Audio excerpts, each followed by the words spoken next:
안녕하십니까? 하이. 안녕하세요. 어, 방금 전에 이제 그 오후 예배를 마치고 오늘 두 개의 강의를 준비해야 돼서 마음의 부담이 컸는데 또 이렇게 MC 같은 목소리로 김찬영 목사님께서 이렇게 소개를 해주시니까 힘이 납니다. 너무 가분한 소개를 해주셨는데요. 일단 이 자리에 또 이렇게 함께할 수 있도록 해주신 우리 박한수 목사님과 윤 목사님, 아까 제가 기도로 샥 들었습니다. 잘 모르는 목사님이셔서 김 목사님 감사드립니다. 우리 오늘 제목이요. 아까 전에 Are We Fighters라고 수줍게 해주셨는데 제목에 대해서 먼저 말을 하고 여러분들과 오늘 주제에 대해서 빨리 나누고자 합니다. 지난번 선교 특강 때 저를 보셨던 분 한번 손 들어주시겠어요? 오케이, 좋아요. 그 다음에 저를 안 보셨던 분 손. 딱 같은 사람. 네. 반반이네요. 좋습니다. 오늘은 좀 시대적 메시지를 여러분들과 나눌까 합니다. 그래서 오늘 슬라이드 틀어주시면요. 이 제목을 여러분들과 함께 같이 읽어볼 텐데 제가 두 가지의 해석 방법을 알려드리려고 합니다. 영어는요, 잘 하시는 분들이 많이 계실 것 같은데 이 억양에 따라서, 액센트라고 하죠. 억양에 따라서 그 뜻이 달라집니다. 예를 들어서요, 이 Are we fighters를 Are we fighters? 이렇게 말하면 우리는 싸우는 자일까? 약간 이런 뜻이고요. 준비하시고 잠시만요. Are we fighters? 이러면 뭘까요? 우리는 싸우는 자인가? 좀 분위기가 애매하네요. 자, 제가 Are we 하면 여러분들이 뭐라고 해야 될까요? 좋아요. 한번 하겠습니다. 자, 하나, 둘. 자, 복식호흡 하시고 하나, 둘, 셋. Are we? 좋습니다. 이제야 좀 할 맛이 나네요. 네, 여러분, 여러분들은 파이터이십니까? 질문하겠습니다. 그리고 죄송한데 제 가방에 성경책 2권이 있는데 그거 좀 가져가시면. 자, 질문을 받고 오늘 질문에 잘 답하시는 분들은 제가 이제 빌더 코리아에서 요즘에 성경 읽기 무브먼트라는 거를 합니다. 그러니까 제 방송을 통해서, 제 방송이 기독교 방송이 아니거든요. 미국 정치에 대한 방송인데 이게 요즘 워낙 대한민국과 미국이 이제 흘러가는 그런 흐름들이 영적 전쟁의 측면에서 비슷하다 보니까 우리가 영적 자녀로서의 정체성과 또 우리 국가에 살아가는 국민으로서의 정체성을 바로 알아야 되겠다 싶어서 성경 읽기 무브먼트를 해요. 근데 웃긴 게 뭐냐면요, 믿지 않는 분들이, 청년분들이 저에게 이 성경 읽기를 150권, 200권을 신청하시더라고요. 그래서 그게 어떻게 일어나는 일일까를 봤더니 요즘 대한민국이 흘러가는 이 상황을 보면서 어떻게 하면 이 자유의 가치가 대한민국 땅에 지켜질 수 있을까에 대해서 고민하다가 이제 저의 방송을 보고 제가 그런 얘기를 하거든요. 우리나라와 미국의 역사를 바로 알면 그 자유에 대한 정체성을 바로 가져갈 수 있습니다. 그런데 우리나라와 미국의 역사의 시작은 하나님 말씀이고 성경입니다 라고 얘기를 했습니다. 그랬더니 불교, 천주교, 막 이상한 다른 종교들에서 갑자기 그 20대, 30대 청년분들이 저에게 이메일이 막 나중에 보여드릴 수 있습니다. 거짓말 아닙니다. 와서 저는 이런 청년인데 성경을 읽고 싶습니다. 이렇게 연락이 오는 거예요. 그래서 제가 좀 개역개정 성경은 저도 약간 영계국어 현상이 있어서 읽기 힘들어서 현대인의 성경이라고 제가 읽기 편한 성경이 있는데 거기다가 이제 빌더 코리아를 새겨서 사람들에게 나눠주고 있습니다. 그래서 오늘 제가 2권을 가지고 왔는데 오늘 이렇게 메시지를 전하다가 퀴즈를 낼 때 빨리 대답하시는 분들께 그 성경책을 드리도록 하겠습니다. 아멘? 별로 기대되지 않는 느낌이네요. 예, 알겠습니다. 네, 아직 저를 잘 모르셔서 그런 것 같습니다. 간단하게 저의 소개를 하자면요, 빌드업 코리아라고 하는 저는 이거를 무브먼트라고 부릅니다. 어떤 제가 운영하는 저만의 단체나 회사가 아니라요, 하나님께서 이 땅 대한민국의 여러분들과 같은 다음 세대들에게 주신 그 마음을 풀어내는 플랫폼이라고 부르고 있습니다. 그리고 정확하게는 청년 한미 연합 청년 크리스천 보수주의 풀뿌리 무브먼트라고 부릅니다. 네, 좀 길죠, 여러분. 나중에 이거 기억하는 분들께 성경책 한 권 드립니다. 기억하고 계십시오. 네, 그래서 보수주의라 함은 여러분들이 많이 들어보셨겠지만 내가 좌파냐 우파냐에 있어서의 이런 보수주의가 아니라요, 이 땅이 세워진 그 가치라는 성경이라는 토대를 우리가 끝까지 파이트해서 보수하자, 이런 의미에서의 보수입니다. 이해되시나요? 우리는 그런 마음을 가지고 지금 이 시대를 살아가야 될 것으로 믿습니다. 그래서 제가 출애굽기 말씀을 현대인의 성경 버전으로 한번 가져와 봤습니다. 다시 한번 읽어볼 텐데, 오늘의 중심의 주제는 모세가 아니라 여호수아입니다. 거기에 집중해 주세요. 자, 슬라이드를 조금 띄워주실 수 있나요? 네, 다 같이 읽을 텐데, 다 같이 읽는 시간이 제가 물 마시는 시간입니다. 그래서 다 같이 천천히 읽어주시면 감사하겠습니다. 시작!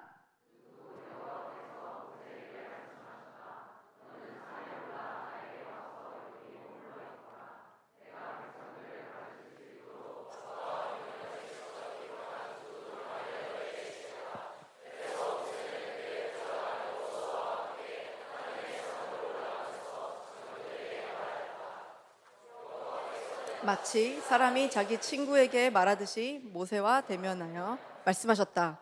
그러고서 모세는 야영지로 돌아오곤 했으나 눈의 아들이며 모세의 보좌관인 청년 여호수아는 회막을 떠나지 않았다. 아멘.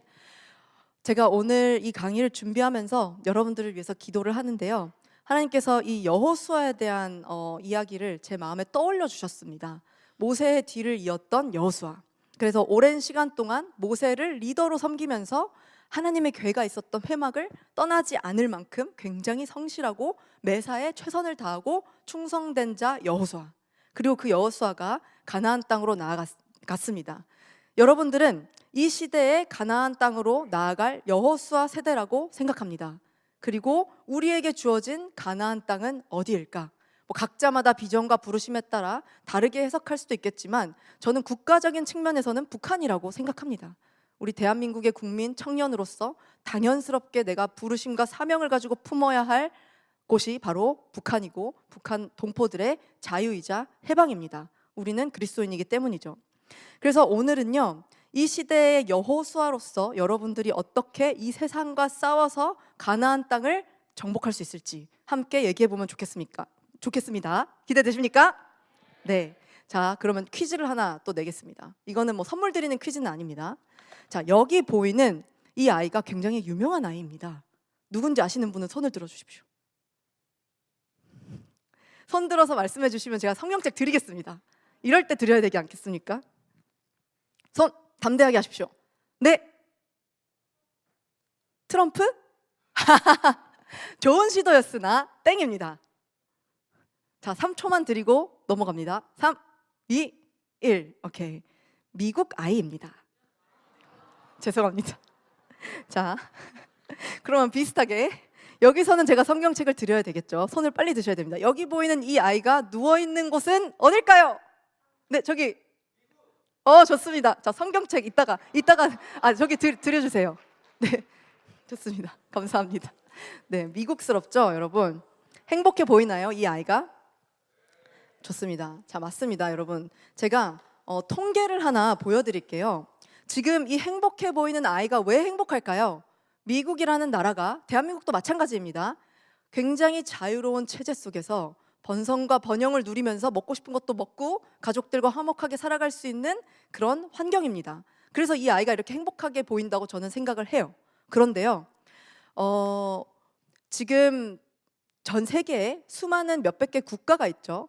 그 몇백 개 국가 중에 방금 여러분들이 보셨던 그 사진에 보시는 그 아이와 같이 스마일 할 수 있는, 그만큼 자유로운 환경에 살아가는 국가가 전 세계의 몇백 국가 중에 몇 퍼센트나 될까요?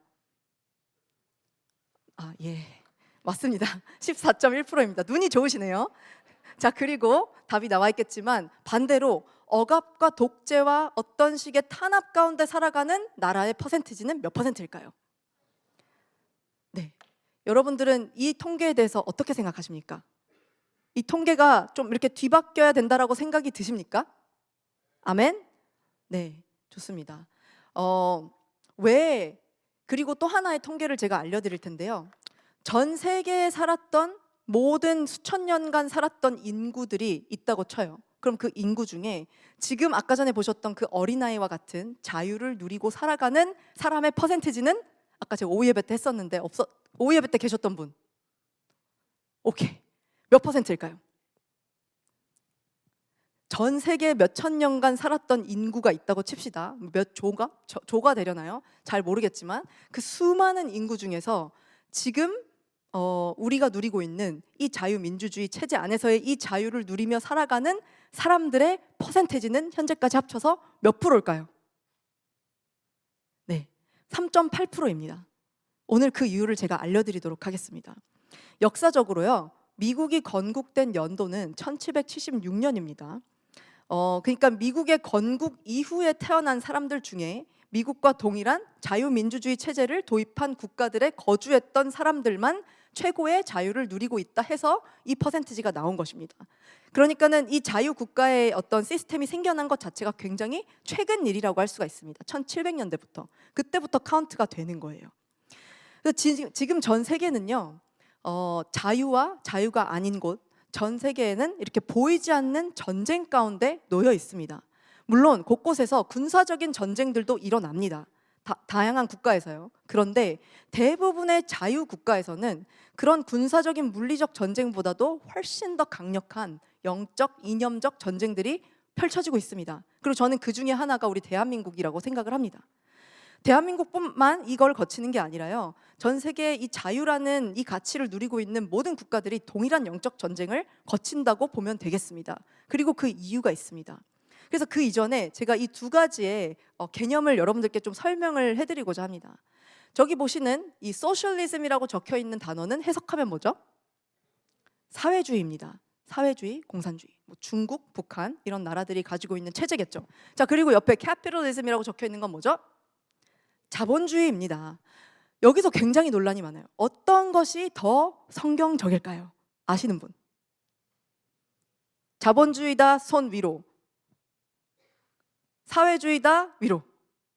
오케이, 좋습니다. 이런 설문조사 하길 잘했네요.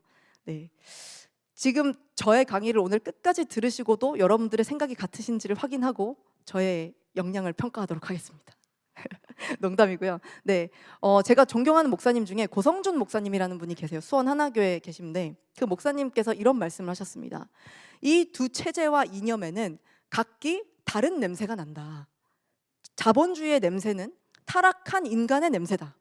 그런데 사회주의의 냄새는 마귀의 냄새다. 여러분들은 타락한 인간과 사시겠습니까?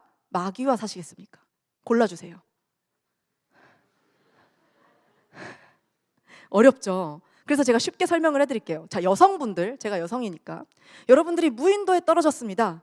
무인도에 남자가 딱 2명 있습니다. 네, 그 솔로지옥 이런 거 아니고요.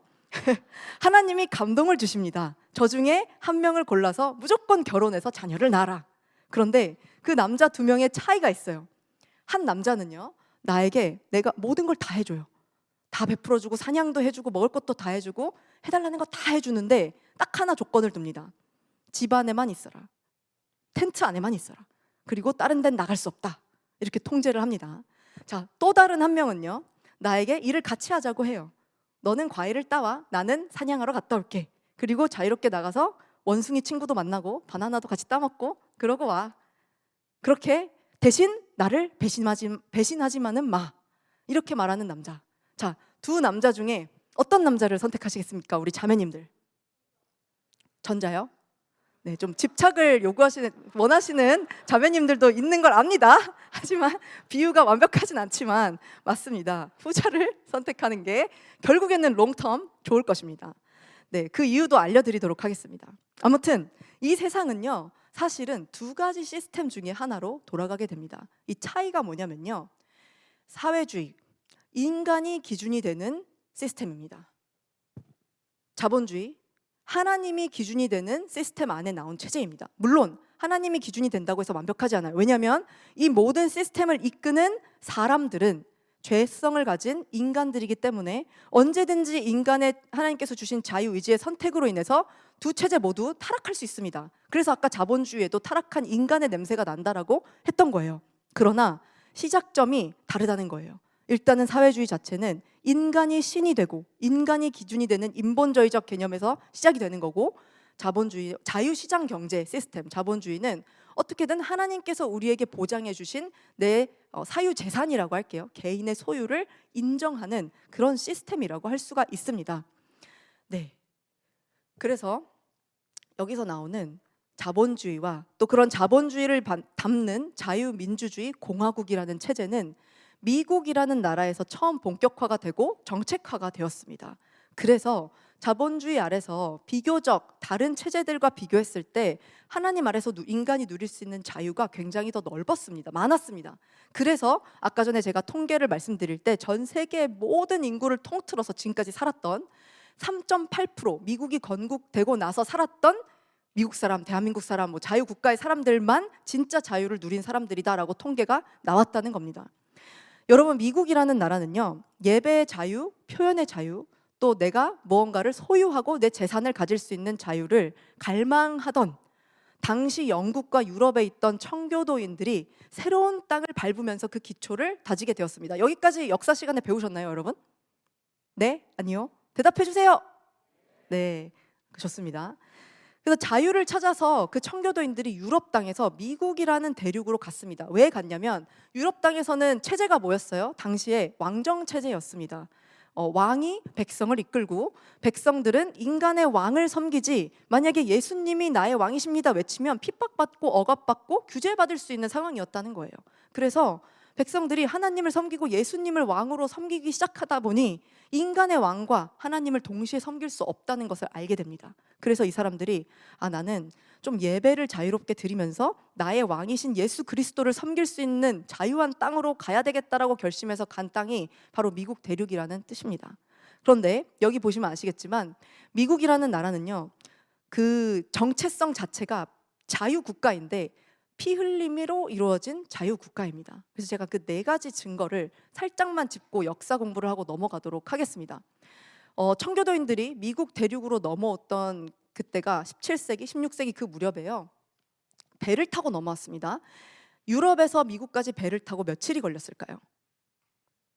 30일 손, 50일 손, 100일 손. 네, 100일입니다. 너무 많아서 성경책을 못 드리겠네요. 네, 그 100일 동의 시간 동안 사실은 그래, 내가 자유를 찾아서 유럽을 떠나서 미국으로 가자 했던 사람들이 다 그 배에 타서 갔는데 다 도착한 게 아니었어요. 당시에는 의학기술도 발달하지 않았고요. 그 배 속에서 예를 들어서 300명의 사람이 그 배를 탔다면 도착하는 사람은, 죽지 않고 도착하는 사람은 한 5, 60명밖에 되지 않았습니다. 그렇기 때문에 그거를 알면서도, 전염병이 돌아서 그 배 안에서 내가 죽어버릴 수 있을 거라는 것을 알면서도 나는 자유가 고팠던 겁니다. 우리는 그렇게 지어진 영적 존재이기 때문입니다. 특히나 예수님을 사랑하고 왕으로 섬기고자 하는 사람들이 그 사명감을 가지고 죽음을 무릅쓰고 피 흘림을 무릅쓰고 미국 땅을 밟았습니다. 그렇게 해서 첫 번째 피 흘림이 시작됩니다. 그리고 나서 미국에서 살아가는데 그 아무것도 없는 황무지에서 무언가를 개척해서 살아가려면 돈도 필요하고요, 도움도 필요합니다. 그래서 처음에는 영국의 식민지로 시작을 해요. 땅은 다르지만 여전히 왕의 지배를 받는 것입니다.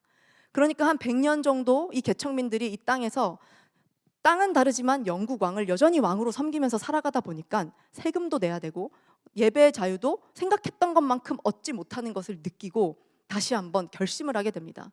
진심으로 내가 예수 그리스도만을 왕으로 섬길 수 있는 나라를 만들자라고 생각했던 56명의 미국의 파운딩 파더라고 부르는 국부들이 결심을 하고 그래, 우리는 이제 영국 왕에게 독립을 선포하고 전쟁을 하자. 전쟁을 감수한 겁니다. 그래서 결국엔 싸워서 이겼어요. 그래서 그 피 흘림을 감수하고 지금의 자유미합중국을 탄생시키게 됩니다. 자, 미국이 자유롭게 이제 영국 왕의 통치에서 벗어나서 자치국가를 이뤘습니다. 그러면 이제 완벽할 것 같은데 사실은 국가가 노예 생활을 하다가 국민들이 자유를 찾아나가는 과정이 굉장히 험난해요. 여러분들, 이스라엘 백성들이 노예 생활을 이집트에서 하다가 탈출해서 광야로 나왔을 때 다시 노예로 돌아가고 싶어 했습니다. 굶주리니까, 배고프니까 그때 힘들었던 걸 잊어버리는 거예요. 진짜 자유를 소중히 여기지 못했던 그 순간들이 있었는데 미국 사람들도 그랬습니다. 그리고 그 과정에서 아직까지 자유를 찾지 못하는 집단이 하나가 있었는데 거기가, 그 집단이 어떤 집단이었을까요? 흑인 노예들이었습니다. 그래서 흑인 노예들이 이제는 자유해져야 되겠다. 우리가 하나님 안에서 국가를 건설했는데 누구 한 명이라도 지배를 받거나 노예처럼 살아가면 안 될 것 같다라는 생각을 하게 된 겁니다. 그래서 세 번째, 미국의 남북전쟁이 일어납니다. 그래서 남북전쟁 때 성이 링인 사람이 있어요. 링컨 대통령이 이제 이겨서 어쨌든 노예제도가 폐지가 돼요. 피 흘림을 통한 또 다른 어떤 흑인 노예라는 어떤 계층들의 자유가 확보가 된 겁니다. 자, 그러면 미국이 점진적으로 세기와 세기를 거쳐서 자유를 이루어 갑니다. 완벽하진 않지만. 그리고 그 자유 속에서 미국이 번영을 해요. 그쵸? 그리고 나니까 이제 전 세계가 보이기 시작하는 거예요. 전 세계에서 우리나라 말고 또 이런 자유를 누리고 싶어서 어떤 지배 세력과 독재 세력과 싸우는 나라들이 있구나. 우리가 가서 도와주자. 그 중에 한 나라가 어디죠? 어딘가요? 대한민국입니다, 여러분. 졸리신가요? 네. 대한민국입니다. 그래서 미국이 또 다른 피 흘림을 통해서 물론 국가적인 이익을 추구하고 어떤 자신의 이익을 추구하는 모든 것들이 있었겠지만 그럼에도 불구하고 모든 역사는 하나님의 섭리 안에 이루어집니다. 그래서 미국이라는 나라는 그렇게 쓰임을 받은 겁니다. 자국민들의 피를 흘려서 자신들의 자유를 확보하고 전 세계에서 한 번도 없었던 형식의 자유를 확보한 나라, 그리고 그 자유를 우리도 누릴 수 있도록 어쨌든 하나님의 섭리 안에서 도와준 나라입니다. 그래서 그 피 흘림을 통해서 미국인들이 자유를 얻고 아까 전에 그 누워 있었던 미국 아이처럼 그런 환경에서 살아가게 되는 겁니다. 자, 지금 제가 이거 다음에 짧게 역사 공부를 하고 넘어갈 게 뭐냐면 여기 1번에서 2번 사이 청교도인들이 이제 미국 땅에 정착을 하고 그들이 영국의 식민지에서 벗어나는 과정 중에 있었던 일을 하나 여러분들께 소개하고자 합니다. 이 슬라이드 좀 넘겨주실 수 있나요? 네. 자, 여기 보이는 이 방 안에 있는 사람들은요, 미국의 국부들입니다. 당시에 제가 청교도인들이 이제 식민시대를 살다가 내가 자유해지고 싶다, 진짜 자유해지고 싶다라는 마음을 먹었던 56명의 국부들이 있다고 했습니다. 그 국부들이 모였어요. 이때 그 국부들을 모았던 대빵이 누구였는지 아시나요? 라고 물어보지 않고 바로 말씀드리겠습니다. 존 애덤스라는 미국의 2대 대통령을 했던 사람입니다. 그 사람이 사람들을 모아요. 그래서 회의를 합니다. 여러분, 우리가 성경을 읽고 예수님을 왕으로 섬기는 사람들로서 자유를, 진정한 자유를 이룩해서 정말 하나님께 영광 돌리는 국가를 건설합시다.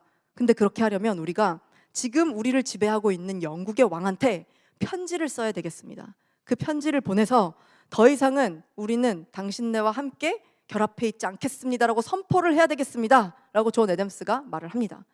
그리고 나서 글로 써야 되는데 누가 제일 글을 잘 쓸 수 있을까라고 생각을 했더니 성이 토시인 사람이 내가 글을 잘 씁니다 한 거예요. 누굴까요? 토머스 제퍼슨입니다, 여러분. 토머스 제퍼슨을 시켜서 다 같이 협의를 해서 편지를 쓰는데 그 편지가 뭐냐면요, 미국의 출생 증명서가 되고요, 이게 미국의 독립선언문입니다. 1776년 7월 4일에 미국에서는 이 날을 기념하면서 불꽃놀이를 하는데, 미국 사람들의 이 독립기념일이 우리 대한민국과 무슨 상관이 있느냐라고 물으신다면 조금 이따 대답해 드리겠습니다. 네, 그래서 어쨌든 이 독립선언문은요, 이 시대 지금까지 이 모든 역사를 통틀어서 예수님이 오시기 전부터 예수님이 오시기 후까지 모든 역사를 통틀어서 예수님의 부활하신 사건 이후로 가장 중요한 사건이자 문서이다라고 학자들의 입에서 말이 나오고 있습니다. 그 이유가 뭐냐면 아까 말씀드렸다시피 미국이라는 나라가 생겨나기 직전까지는 모든 정치적 국가들의 체제가 왕정체제, 군주제, 어떤 왕과 독재자를 백성들이 그냥 명목적으로 섬기는 그런 정책이었던 겁니다. 그러니까는 한마디로 종과 노예가 되어서 인간의 왕을 섬겼던 그런 체제에서 완전히 이 하나님으로부터 영감을 받고 성령님으로부터 영감을 받은 이 미국의 국부들이 판을 뒤바꿔 버리기로 한 겁니다. 하나님의 국가를 건설하자. 그래서 이 56명의 국부들이 목숨을 걸고 이 편지를 썼습니다. 왜냐하면 이 편지를 보내는 순간 영국 왕이 어떤 반응을 보일까요? 엄청 화를 내겠죠. 그리고 막 쳐들어오겠죠. 얘네들이 정신을 못 차렸다 하면서. 그래서 제가 그 편지를 여러분들과 함께 잠깐 읽고 오늘의 주제로 갈까 합니다. 아직 서론이긴 하지만 금방 끝납니다. 이게 지금 미국의 출생 증명서이자 독립선언문의 가장 첫 부분입니다. 한국어로는 인류의 역사에서라고 되어 있는데요, 이게 영어로는 When in the course of human events입니다. 그러니까 모든 인간의 이벤트들, 인류 역사에서 일어나는 모든 이벤트를 통틀어서, 근데 코스라는 말이 나오죠. 처음과 중간과 끝이 있다는 말입니다. 즉 예수님이 오시기 전부터 지금 그리고 미래까지 다 통틀어서라는 엄청난 장엄한 문장으로, 프레이즈로 시작을 한 거죠. 그리고 그 다음 문장을 보시면 한 민족이 다른 민족과의 정치적 결합을 해체한다. 즉 영국과 미국은 정치적 결합을 해체하겠다. 그리고 인간의 신이 부여한 법을 따라가는 게 아니라 여기 보시면 자연법과 자연의 신이 법이 부여한 독립과 평등을 추구하며 살아가겠다. 즉 창조주 하나님의 법을 따라가겠다라고 이 문서에서 선포를 한 겁니다. 그래서 결과적으로 이거를 요약하면요, There is a God. 하나님은 존재한다. 신은 존재한다. 그리고 We're not him. 우리는 신이 아니다. 인간은 어떤 왕도 신이 될 수 없다라는 겁니다. 그리고 나서 굉장히 중요한 말이 나오는데요, 우리는 다음과 같은 사실을 자명한 진리로 받아들입니다. 이게 영국 왕에게 쓰는 편지라고 했습니다. 근데 여기서 자명한이라는 단어가 영어로 self-evident라고 나오는데 어떤 증명도 필요 없는 이란 뜻이에요. 당신이 뭐라고 말하든 상관없다 이 뜻이에요. 우리는 그냥 이대로 밀고 나가겠다. 얼마나 영국 왕이 열이 받았을까요? 그렇게 해서 자명한 진리로 받아들이는데 뭘 자명한 진리로 받아들이냐면요, 다음 네. 모든 사람은 평등하게 창조되었다.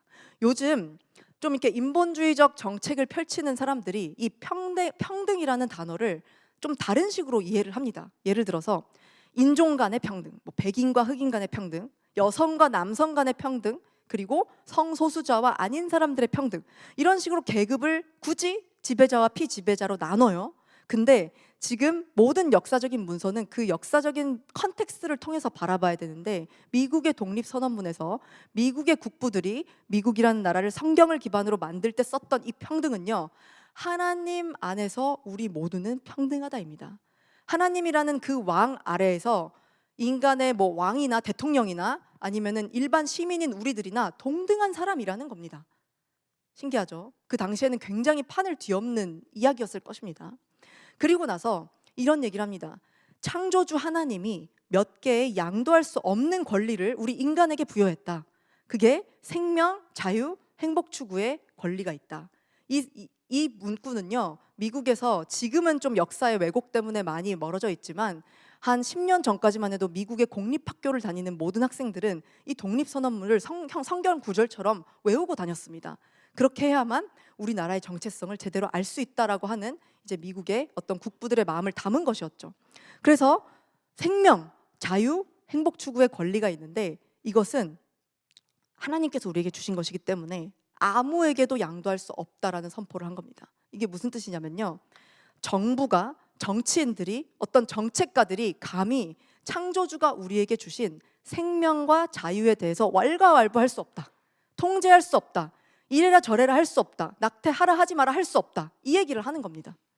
쉽게 말해서. 그리고 나서 뒤에 보면요, 더 파격적인 얘기가 나오는데 이 세 가지 권리들을 확보하기 위해서 인류는 정부를 조직했다. 그러니까 정부가 각 권리들에 대해서 이건 이렇게 하고 저건 저렇게 하고 지침을 내려주기 위해서 탄생한 게 아니라요, 하나님이 우리에게 주신 그 권리를 지켜주기 위한 역할을 하는 게 정부다라는 겁니다. 근데 뒤에 더 파격적인 말이 있습니다. 이 정부의 권력이 국민의 동의로부터 나오는데, 여기까지는 아시죠? 어떤 형태의 정부이든 이러한 목적을 파괴할 때는 언제든지 정부를 개혁하거나 폐지해서 국민의 안전과 행복을 추구할 수 있는 새로운 정부를 조직하는 게 국민의 권리다라는 것입니다. 즉 정부가 어떤 정책들을 통해서 우리의 생명과 자유를 조금이라도 건드리려고 한다. 그럴 때 어떻게 하라고요? 너무 파격적이고 급진적인 말처럼 들리긴 하지만 우리는 그 정부를 개혁하거나 폐지할 수 있는 권리가 있다. 누구로부터 부여받은 권리라고요? 하나님으로부터. 미국 국부들이 엄청난 선포를 했습니다. 그리고 이 독립선언문의 끝부분으로 가면 갈수록 뭐 창세기, 출애굽기부터 요한계시록까지 이 성경의 영감을 받은 수많은 글들이 적혀 있는데, 그 중에 하나가 이 모든 것을 세계 최고의 심판자이신 예수 그리스도께 호소하는 바이며, 따라서 이 국가는 자유롭고 독립된 국가로서 전쟁을 개시하고 평화를 체결하고 동맹관계를 협정하고 통상관계를 수립하고 할 수 있다. 근데 이 국부들이 뭐라고 했냐면 마지막에 우리는 이에 우리의 생명과 재산과 신성한 명예를 걸고 하나님의 섭리를 굳게 믿으면서 이 선언을 지지할 것을 굳게 맹세하는 바이다 라고 얘기를 했습니다. 목숨 건 선포를 한 것입니다. 인간의 왕에게 나의 왕은 당신이 아닌 예수 그리스도십니다. 그리고 우리가 만들 새로운 정부는 우리가 가진 이 권리를 아무도 건들 수 없습니다. 하나님 외에는. 그렇게 말을 한 것입니다. 그리고 제가 이 이야기를 하는 이유가 있습니다. 여러분들이 이승만 대통령에 대해서 어떻게 생각하실지 모르겠어요. 대한민국에서는요, 저는 한국에서 역사를 배우지 않았습니다. 미국에서 먼저 미국 역사를 배우고 그 다음에 와서 한국 역사를 요즘에 배운 케이스라서 제가 완벽하게 아는 것은 아니지만 한 가지 여러분들께 확실하게 말씀드릴 수 있는 거는 이승만 대통령은 우리의 국부입니다. 우리 대한민국을 만든 분이라는 거죠. 근데 인정하기 싫은 분도 있을 수 있습니다. 그런 분들께 제가 드리고 싶은 말이 있는데요. 우리가 자녀로서의 정체성을 가지는 것이 굉장히 중요하죠. 영적으로 우리는 하나님 아버지의 자녀이고요. 또 육적으로는 우리 부모님의 자녀입니다. 그렇죠? 그래서 내가 원하든 원치 않든 우리 부모님의 성격을 내가 받았어요. 저희 아빠가 완전 극 ENFP시거든요. 그래서 제가 원하지도 않았는데 극 ENFP가 돼버렸습니다. 뭐 그렇듯이. 그래서 우리 국가에도 아버지가 있다는 거예요. 근데 여러분들 그 아버지가 마음에 안 드는 행동을 했을 수도 있고 사람이니까 또 자유가 없던 곳에서 자유를 만들어내야 되는 입장에서 시행착오도 있었을 수 있습니다. 그런데 여러분들 내 아버지가 예를 들어서 알코올 중독자예요. 내 아버지라고 안 부르겠습니까? 내 아버지가 예를 들어서 어릴 때 도둑질을 했어요. 그럼 내 아버지가 아닙니까? 여전히 나는 내 아버지의 자녀입니다. 그렇다고 이승만 대통령이 알코올 중독자고 도둑이라는 소리는 아니지만 우리가 감정을 배제하고 정말 하나님의 사람으로 여호수아 세대로서 이 땅에 건강한 마음으로 살아가기 위해서는 인정할 건 인정해야 된다는 것입니다. 우리는 우리 아버지의 DNA를 받았습니다.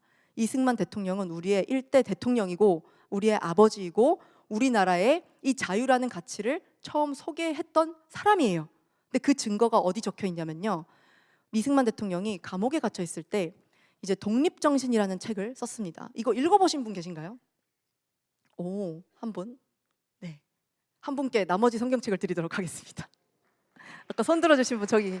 네, 좋습니다. 이 독립정신에 뭐라고 써있냐면요, 이 미국 국부들이 썼던 이 독립선언문은 대한동포들이 가장 관심을 기울여야 할 글이다라고 적혀 있습니다. 왜냐하면 미국의 선조들이 피 흘려서 열심히 자기의 목숨과 재산을 바쳐서 그 멋진 자유라는 가치를 이뤘고 그 모든 자유의 가치의 기반은 하나님이고 창조주고 성경이다라는 것을 그 독립정신에서 이승만 대통령이 얘기를 하고 있습니다. 그리고 그것을 토대로 대한민국의 국회가 세워졌고 그렇게 한국의 헌법의 기반이 되기도 했습니다.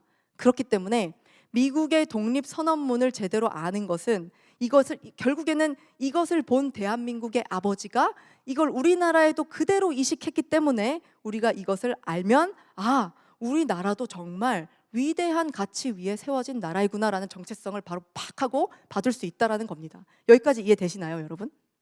네, 좋습니다. 자, 이렇게 자유와 번영을 이룬 이제 세계 강대국 1위 미국에 대해서 얘기를 하고 있습니다. 하나님은 이승만 대통령이 감옥 생활을 하면서 그 사람이 어떤 사람이냐와 상관없이 그 사람을 택하셨고 이 독립선언문과 또 여러 정치 도서들을 읽게 하셨어요. 그리고 뭐 선교사를 만나서 그 안에서 이제 기독교에 대해서 정말 이 성경이 어떤 것인지 제대로 배우게 하시고 하나님을 만나게 하셨습니다. 그리고 그 가운데 지금 우리가 살고 있는 이 자유 대한민국에 대한 꿈을 심어주시기도 했죠. 어쨌든 저기 보시는 저 두 이념 체제라고 할까요? 이것이 서로 인간이 기준이냐 아니면 하나님이 기준이냐라고 나뉜다고 제가 아까 말씀을 드렸습니다. 만약에 여러분이 하나님의 말씀 위에 바로 서려고 노력할 때 수련회 갔다 와서 막 이렇게 열심히 기도하고 막 뜨겁게 와서 막 방언하고 막 기도하고 집에 왔는데 갑자기 엄마가 나를 막 이렇게 짜증나게 해. 그럼 짜증내신 적 있나요, 없나요? 있죠. 네, 사단은 우리가 가진 기쁨, 우리가 가진 하나님의 그 진리를 그 진리가 우리 안에서 유지되지 못하도록 방해를 합니다. 그러면 개인의 단위에서도 그런데 만약에 국가의 단위를 봤을 때 국가적으로 이 나라가 하나님 앞에 바로 서기 위해서 딱 선포를 했을 때 사단이 가만히 있겠습니까? 대답하십시오. 네, 맞습니다. 하나님이 기준이 되는 정책이 인간에게 주는 것들이 있습니다. 소유의 자유, 언론의 자유, 표현의 자유, 종교의 자유. 그러니까 사단은요, 이것들을 다 골라서 뺏어가려고 할 겁니다. 그 영역에서 우리가 하나님을 바라보지 못하도록. 그리고 이것은 성경에도 친히 예언되어 있습니다. 우리가 진리를 선택하며 나아갈 때 세상은 우리를 미워할 것이라고. 네, 그렇기 때문에 미국의 이런 시스템, 그리고 미국을 따라 함께 그 자유 시스템을 만들어간 우리 대한민국의 시스템을 망가뜨리려는 사단의 계획이 있습니다. 그리고 그것이 지금 이 땅에, 이 나라, 이 시간에 존재하고 있습니다. 미국과 한국은 지정학적으로 위치가 달라요. 그렇기 때문에 우리나라들을 공격하는 요소들이 조금 다릅니다. 그런데 어쨌든 결과적으로 한 흐름 안에서 영적인 공격이 동일하게 있습니다. 어떤 요소를 통해서 사단이 우리나라를 공격하는지 우리가 알아야 됩니다. 그리고 우리나라를 알기 전에 미국을 먼저 알면 좋습니다. 왜냐하면 미국을 제대로 알 때 사단이 가장 먼저 세워진 하나님의 나라 미국을 가장 많이 공격을 하고요. 그 흐름을 그대로 타고 유럽과 대한민국까지 계속 넘어오게 됩니다. 그렇기 때문에 우리가 미국이 먼저 겪는 일들이 있다면 그것을 바로 알고 그 흐름을 파악하고 미국 사람들은 이럴 때 미국의 그리스도인들은 어떻게 싸워나가는가, 여기까지의 공부를 하게 되면 우리는 앞으로 대한민국에 비슷한 상황이 닥쳤을 때 대비할 수 있습니다.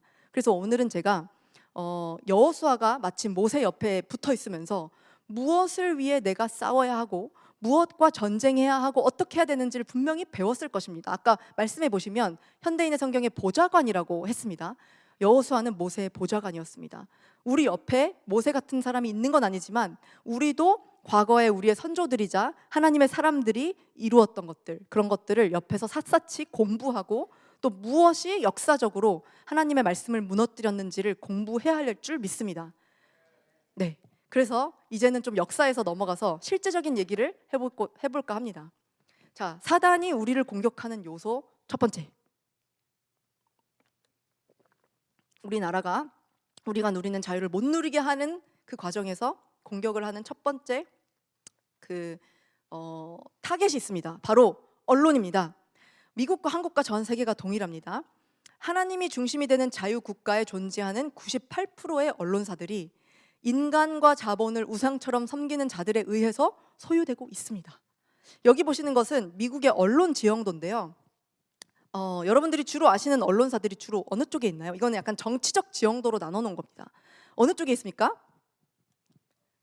여러분들이 주로 아는 언론사들, CNN, NBC, 그다음 또 뭐 있죠? 팍스뉴스 안 사람도 계시네요. 팍스는 하나 오른쪽에 있고, 그다음에 뭐 뉴욕 타임스, 그죠? 워싱턴 포스트 다 왼쪽에 있습니다. 이게 무슨 뜻이냐면 여러분들이 미국이나 한국에 갔을 때 예를 들어서 미국은 식당이나 헬스장에 이렇게 뉴스들을 틀어놔요. 그러면 자연스럽게 CNN, 그다음에 MSNBC 이런 뉴스들을 틀어놓는단 말이죠. 그럼 그쪽에서 들려오는 메시지가 한쪽으로 치우쳐져 있는 메시지이다. 거의 그런 뜻입니다. 그러면 나는 우리가 균형을 배울 때 이쪽 정보와 이쪽 정보를 동시에 동일한 분량만큼 듣고 우리 스스로가 성령님이 주시는 지혜로 판단을 해야 되는데 실제로는 우리가 놓여 있는 환경에서는 그렇게 될 수 없다는 얘기입니다. 우리에게 들려지는 특히나 미국 뉴스는요, 한국에서 번역하는 미국의 정론지가 다 왼쪽에 치우쳐져 있습니다. 그리고 미국은 굉장히 직설적인 나라라서 왼쪽에 있는 언론은 왼쪽 후보만 지지합니다. 그리고 오른쪽에 있는 언론은 오른쪽 후보만 지지해요. 그러면 우리가 이쪽 뉴스만 계속 듣다 보면 오른쪽 후보가 나쁘구나라고 자연스럽게 생각할 수밖에 없는 환경이 만들어진다는 겁니다. 이미 거기에서만으로도 우리는 언론에 우리가 어떤 소비할 수 있는 자유가 빼앗기고 있는 것입니다. 어떤 자본가들의 손에 의해서. 네, 그래서 이 사단은 언론사들을 중심으로 사실은 이 레프트에 있는 언론사들이 굉장히 반기독교적 정책을 지지하는 어젠다를 주로 펼칩니다. 동성애, 낙태 이런 것들이 그에 해당할 수 있고요. 그리고 단순히 반기독교적 어젠다를 지지할 뿐만 아니라 여러분들이 저걸 계속 듣고 있다 보면 그런 정책을 펼치는 정치인들을 우선시하고 밀어줌을 넘어서 그 정책을 여러분에게 강요합니다. 마치 그것을 따라가지 않으면 학교에서 일터에서 잘리거나 왕따를 당하거나 급여를 삭감을 당하거나 그런 결과가 생길 것처럼 얘기를 해요.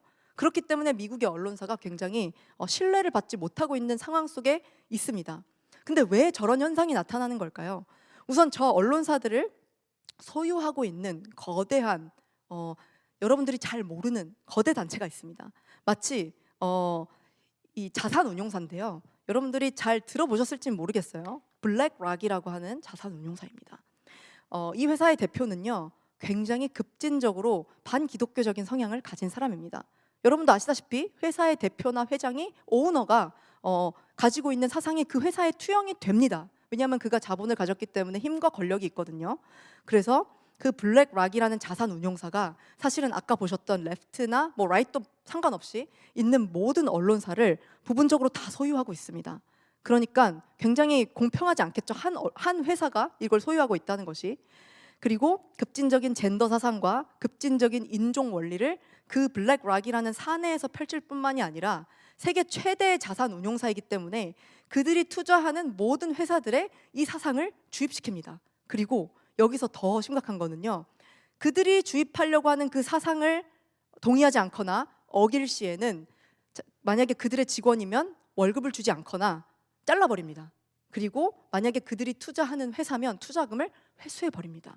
그래서 여러분들 나이는 이제 증거를 좋아하는 나이기 때문에 제가 몇 가지 가져왔는데, 우리가 흔히 구글에서 보는 위키피디아 여러분 아시죠?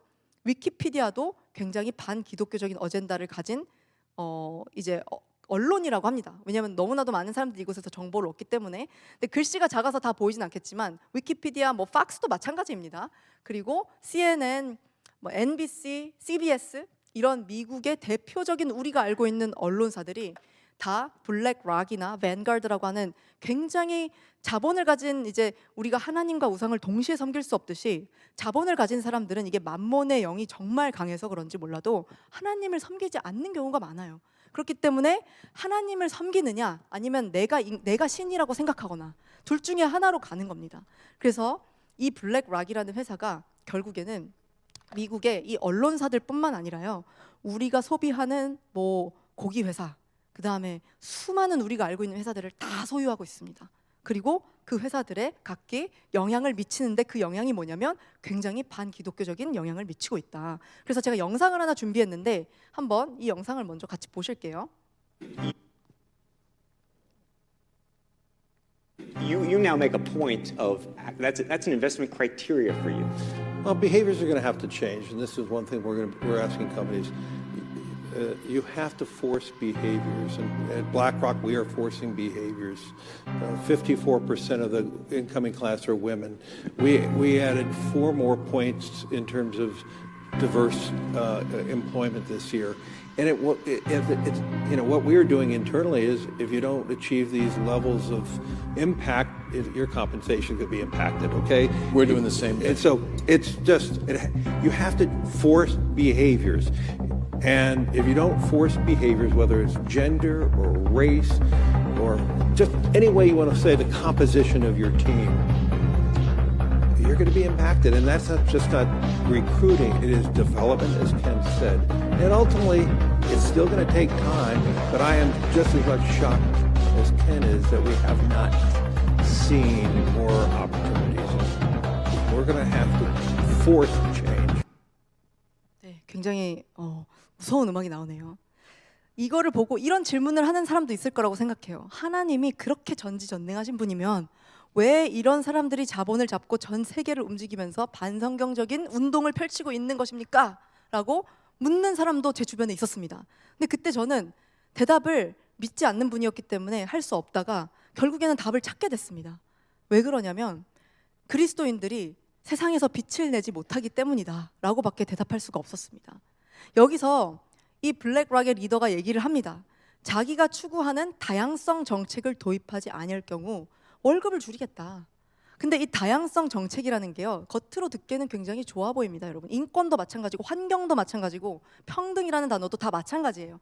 이 인본주의적 사상을 가진 사람들이 이 단어를 굉장히 잘 사용합니다. 근데 이게 정말 그 인권과 평등과 다양성을 위하는 정책이면 괜찮을 거예요. 그런데 이 정책의 끝은 결국에는 통제로 이어지게 됩니다. 예를 들면요, 이 ESG라는 정책을 여러분들이 들어보셨나요? ESG. 우리나라에서는 굉장히 기업에서도 많이 활발하게 이 개념을 활용하고 또 이 ESG 점수를 잘 받아야 기업이 더 많은 투자를 받을 수가 있습니다. 이게 이제 바이든 행정부 때 4년 동안 굉장히 많이 이 블랙락의 CEO와 또 세계 경제 포럼의 클라우스 슈밥이라고 하는 그 오너가 있는데 그분들을 중심으로 펼쳐진 어젠다였습니다. 속으로 깊이 들어가면 굉장히 반기독교적 어젠다입니다. 뭐냐면요. ESG의 S가 예를 들어서 소셜입니다. 그러면 사회적 기업. 우리가 사회적 기업이라는 얘기를 들으면 평소에는 굉장히 좋게 들리죠. 근데 미국 사회에서 이 S를 어떻게 적용을 했냐면요. 예를 들어서 기업에서 뭐 파일럿을 뽑아요. 그러니까는 그 비행기 기장이면 공군 훈련도 받고 그 운전을 잘하는 사람이 당연히 파일럿이 돼야 되겠죠. 왜냐하면 몇백 명의 승객들이 그 여객기에 타는 순간 조금이라도 운전을 잘못하면 큰일 나는 거죠. 근데 그 파일럿을 뽑을 때 실력으로 뽑는 게 아니라 흑인을 더 뽑아주자. 그래서 실력과 상관없이 일정 비준 흑인을 뽑아줍니다. 왜냐하면 흑인 계층은 지금까지 많이 우대를 받지 못하고 특권을 누려오지 못한 계층이기 때문에 우리가 그들의 인권을 존중해줘야 돼. 그러면서 정말 우리의 역량으로 사람의 생명을 다루는 일까지도 이런 것들을 적용한다는 거예요. 또 다른 예는 뭐냐면요. 예를 들어서 일론 머스크가 만들고 있는 이제 전기차 회사가 테슬라입니다. 그러면은 ESG 정책에 따르면 E는 환경이에요. 그러면 환경을 위해서 뭔가 이렇게 탄소를 배출하지 않고 환경 오염을 방지하는 사업을 하는 기업들은 점수를 더 많이 준다는 겁니다. 그러면은 여러분들 예를 들어서 기름 회사, 석유 회사 엑슨 모바일이라는 데가 있고 그 다음에 테슬라가 있다고 칩시다. 어떤 기업이 더 이 점수가 높겠습니까? 테슬라겠죠. 근데 일론 머스크의 테슬라가 엑슨 석유 회사보다 낮은 ESG 점수를 받았습니다. 그래서 일론 머스크가 화가 났어요. ESG는 기준도 없고 절대적인 기준도 없는 완전 부패한 정책이다라고 얘기를 합니다. 근데 일론 머스크가 왜 낮은 점수를 받았는지 아십니까? 일론 머스크가 자기는 기업을 운영해 보니까 내가 실력 기반으로 사람을 뽑아야지 어떻게 인종 기반, 성소수자 기반으로 사람을 뽑느냐. 나는 못하겠다 했더니 왕따를 당한 겁니다. 그래서 그것을 결정하는 이 윗단의 사람들이 일론 머스크의 그 회사의 ESG 점수를 낮춰버리는 겁니다. 이런 식으로 우리는 하나님의 사람이 절대적인 기준을 따라갑니다. 성경이라는, 십계명이라는. 그런데 이 인간이 펼치는 인간 기준의 정책에는요, 절대적인 기준이 없어요. 자기가 말하는 게 그냥 기준이 되는 겁니다. 자신이 신이기 때문에. 그렇게 해서 굳이 인종과 젠더나 계급을 나눠서 이제 피해자와 가해자를 나누게 되는 겁니다. 네, 그런 일들이 이 다양성 정책이라는 걸 여러분들이 알고 계시면 좋겠습니다. 아까 전에 이 그 블랙락의 리더가 얘기를 했습니다. 강요하겠다. 이렇게 안 하면 급여 안 주겠다. 근데 하나님이 여러분, 하나님도 모세에게 십계명을 주시면서 이스라엘 백성들이 평화롭게 살기 위해서 지켜야 할 것들에 대해서 하나님도 요구하신 게 있어요. 이것만 지키면 내가 너희들을 지켜줄게. 모자람 없이 살게 해줄게. 굶지 않게 해주고 밤에는 불기둥으로 낮에는 구름기둥으로 너희들을 지켜줄게. 대신 딱 중요한 거 한 가지가 있는데 제발 다른 신만큼은 섬기지 말아줄래? 왜냐면 내가 좀 질투가 많거든. 이게 하나님이 이렇게 말씀을 하셨어요. 그리고 한 가지 더. 다른 신을 섬기는 나라들과 절대 동맹도 맺지 마. 그들이 결국 너희들에게 죄의 덫을 놓게 될 거야. 그러니까 그것만 피해줘. 알겠지? 했는데 백성들이 어떻게 하죠? 금송아지를 만들어 버립니다. 그리고 못 기다리고 다른 곳과 내가 생각하기에 안전하다고 생각하는 국가들과 이방신을 막 섬기는 그런 곳들과 계약도 맺어요. 그때 하나님이 어떻게 하셨나요? 아까 전에 그 블랙락 리더처럼 그래? 그럼 내가 만나도 끊어버리고 다 끊어버릴 거야. 이렇게 하셨나요? 너네를 강제로 순종시켜야 되겠어. 강요해야 되겠어. 하나님은 이렇게 하지 않으셨습니다. 그 전능하신 하나님도 우리가 넘어질 것을 알면서도 기다리시면서 적당히 혼내시면서 기회를 주셨습니다. 우리가 우리의 자유의지로 선택을 할 수 있는 기회를 주셨다는 겁니다.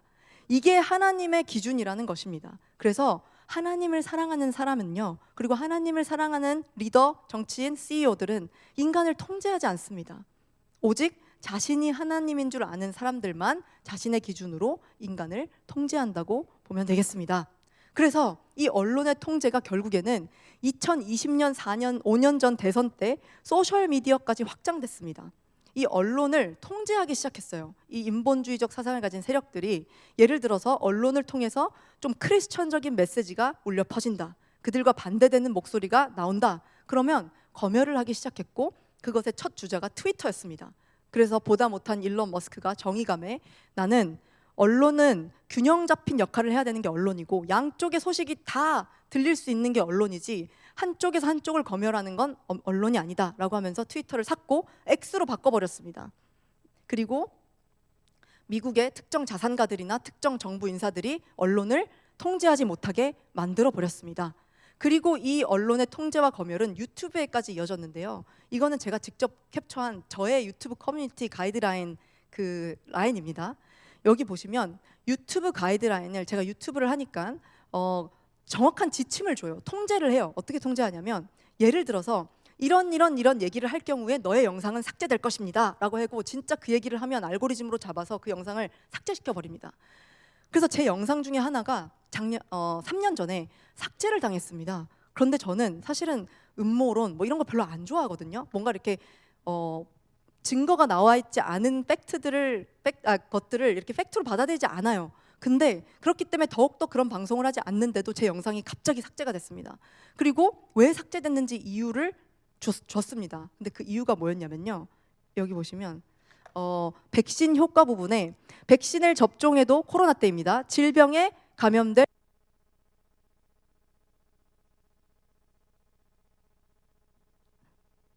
네, 이걸로 하겠습니다.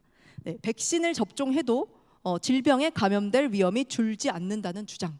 자, 이거에 걸려서 제가 영상이 삭제된 거예요.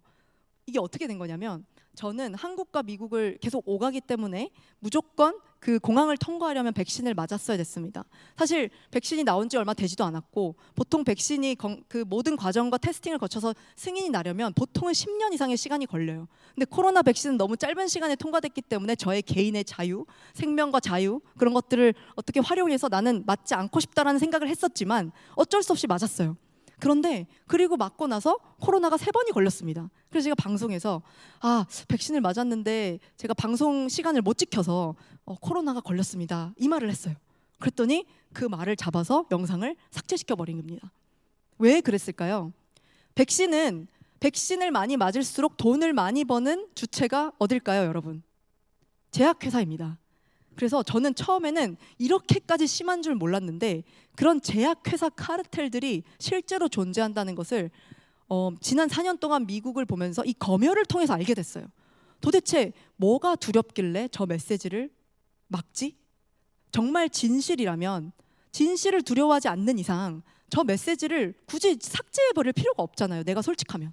그런데 왜 삭제하는 걸까 봤더니 요즘에 그것이 더 정확하게 밝혀지고 있습니다. 트럼프 대통령이 뽑은 보건부 장관이죠. 존 F 케네디 전 대통령의 조카이기도 한 RFK 주니어가 수십 년 동안 이제 건강과 보건에 대해서 연구를 했습니다. 그는 뼛속까지 민주당인 사람이에요. 트럼프와는 원래 반대되는 트럼프도 원래는 민주당이었지만 최근에 보여줬던 트럼프의 그런 보수적 가치를 지지하는 모습과는 완전히 반대쪽에서 자라온 사람이거든요. 근데 이 RFK 주니어가 트럼프의 유세 그 과정 중에서 트럼프 대통령과 함께 손을 잡기로 결심을 합니다.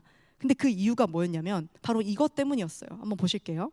Owns all the meat packers. There's only 4 meat packers in this country. BlackRock owns them all. And you can say to them, you need to do antitrust suits against those meat packers. The meat packers are keeping the price of meat high and the price of cows low. So the farmer gets hurt, the consumers get hurt, and they make the money because they've got a monopoly. There are many other things like, BlackRock owns all the pharmaceutical companies, and we can start regulating the pharmaceutical companies so that they behave less like a cartel.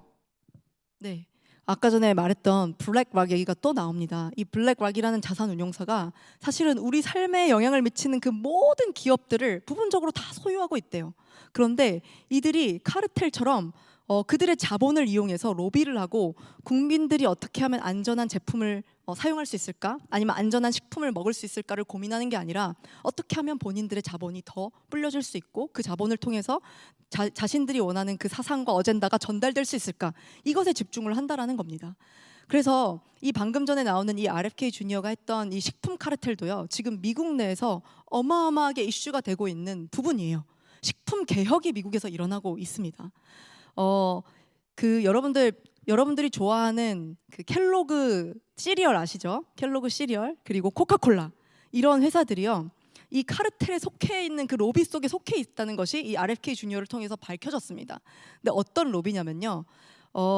예를 들어서 켈로그 시리얼이 미국에서 생산되는 시리얼과 또 OEM으로 캐나다에서 생산되는 시리얼이 있어요. 근데 캐나다에서는 그 색소를 낼 때 천연 재료를 씁니다. 그래서 그 캐나다에서 파는 켈로그에는 그 성분 목록에 천연 재료 이렇게 뭐 오렌지 뭐 이렇게 다 적혀 있어요.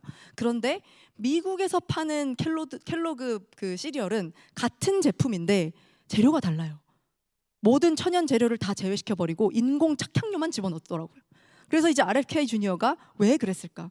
왜 국민들의 건강에 이렇게 해를 가하는 재료들이 미국에서 유통되는 식품들에 첨가된 것일까를 봤더니 다 이게 자본을 가진 자들의 로비와 연관이 되어 있었던 겁니다. 뿐만 아니라 코카콜라도요. 원래 멕시코에서 나오는 원료 코카콜라는 이제 케인 슈거라고 하죠. 사탕수수로 단맛을 냅니다. 그런데 미국에서 유통되는 코카콜라는 하이 프룩토스 시럽이라고 해서 그 뭐라 그러죠? 과당? 완전히 화학적 당 제품으로 화학 성분으로 단맛을 내요. 그래서 지금 트럼프 행정부에서 이 RFK 보건부 장관을 통해서 우리가 그걸 다 개혁해 버려야 된다. 코카콜라 당신들 당장 단맛 내는 거 케인 슈거로 바꾸세요. 그리고 켈로그 시리얼 회사 앞으로 계속 우리나라에서 사업을 진행하고 싶으면 인공 착향료를 빼고 다른 유럽이나 캐나다에서 생산되는 것처럼 천연 재료를 넣으십시오. 이렇게 얘기를 하고 있는 그런 과정 중에 있습니다. 그러니까 우리가 생각하는 것보다요, 여러분, 그 자본가들의 그 권력 그리고 그 로비를 통해서 이루어지는 수많은 우리의 자유와 생명과 건강을 빼앗아가는 일들이 우리가 모르는 사이에 펼쳐지고 있다는 것을 우리가 알아야 됩니다. 그렇게 그걸 알아야만 이 세상이 어떤 흐름으로 돌아갈 때 우리가 그것을 이해할 수 있는 것이에요. 특히나 이제 환경주의가 여러분 굉장히 이슈가 되고 있습니다. 이 환경주의에 대해서 굉장히 조심스러워요. 여기 아까 전에 이제 몇몇 분들이 이제 그런 정책들에 대해서 굉장히 좋게 생각하시는 분들도 있을 거라고 생각을 합니다. 백지 상태에서 한번 저의 말을 들어주시면 감사하겠습니다. 환경을 위하는 거는 좋은 겁니다. 그렇죠? 환경이 오염되지 않도록 내가 뭔가를 노력한다는 그 마음 너무 좋아요. 그런데요, 이 환경주의 또한 1960년대, 70년대에 한참 흥황했던 사회주의 무브먼트에 같이 이렇게 섞여서 입혀진 그런 운동으로 시작이 됐습니다. 그러니까 정말 환경을 위하는 자들이 환경을 위해 보자 하고 시작한 게 아니라요. 이 시작 자체가 어떻게 보면 그 자본주의에 반대하는 사회주의 운동이 막 일어날 무렵에 자본주의가 뭡니까? 막 국민들이 열심히 일해서 공장도 돌리고 기업이 살아나고 그렇게 해서 내가 일한 만큼 돈 벌고 부자들은 또 부자가 되고 뭐 중간중간에 불평등이 있을 수도 있고 이게 자본주의잖아요. 그렇지만 내가 얼마를 벌든 그건 내 소유가 되는 것이고 사회주의는 내가 버는 것이 내 소유가 아니고 분배를 외치는 거죠. 성경에도 사실은요, 이 사회주의가 가난한 자에게 나눠주고 이것이 사회주의적 정책과 맞지 않느냐라고 말하는 분이 있는데 사실은 진짜 성경적으로는 자유시장 경제가 맞습니다. 왜냐하면 하나님께서 우리에게 달란트를 주셨어요. 달란트 문화 비유들을 보면 아시겠지만 우리에게 주어진 하나님이 주신 고유한 가치와 역량이 있습니다. 내가 영어를 잘한다. 내가 뭐 컴퓨터 사이언스를 잘해. 그러면 그 역량에 맞게 하나님은 내가 열심히 일하기를 원하십니다. 그리고 내가 5달란트를 받았는데 5달란트를 더 만들어. 그래서 10이 돼. 잘했어. 근데 내가 내 역량을 활용하지 않고 그냥 그대로 묵혀두고 돈을 안 벌어. 하나님 게으른 종아라고 부르시는 겁니다.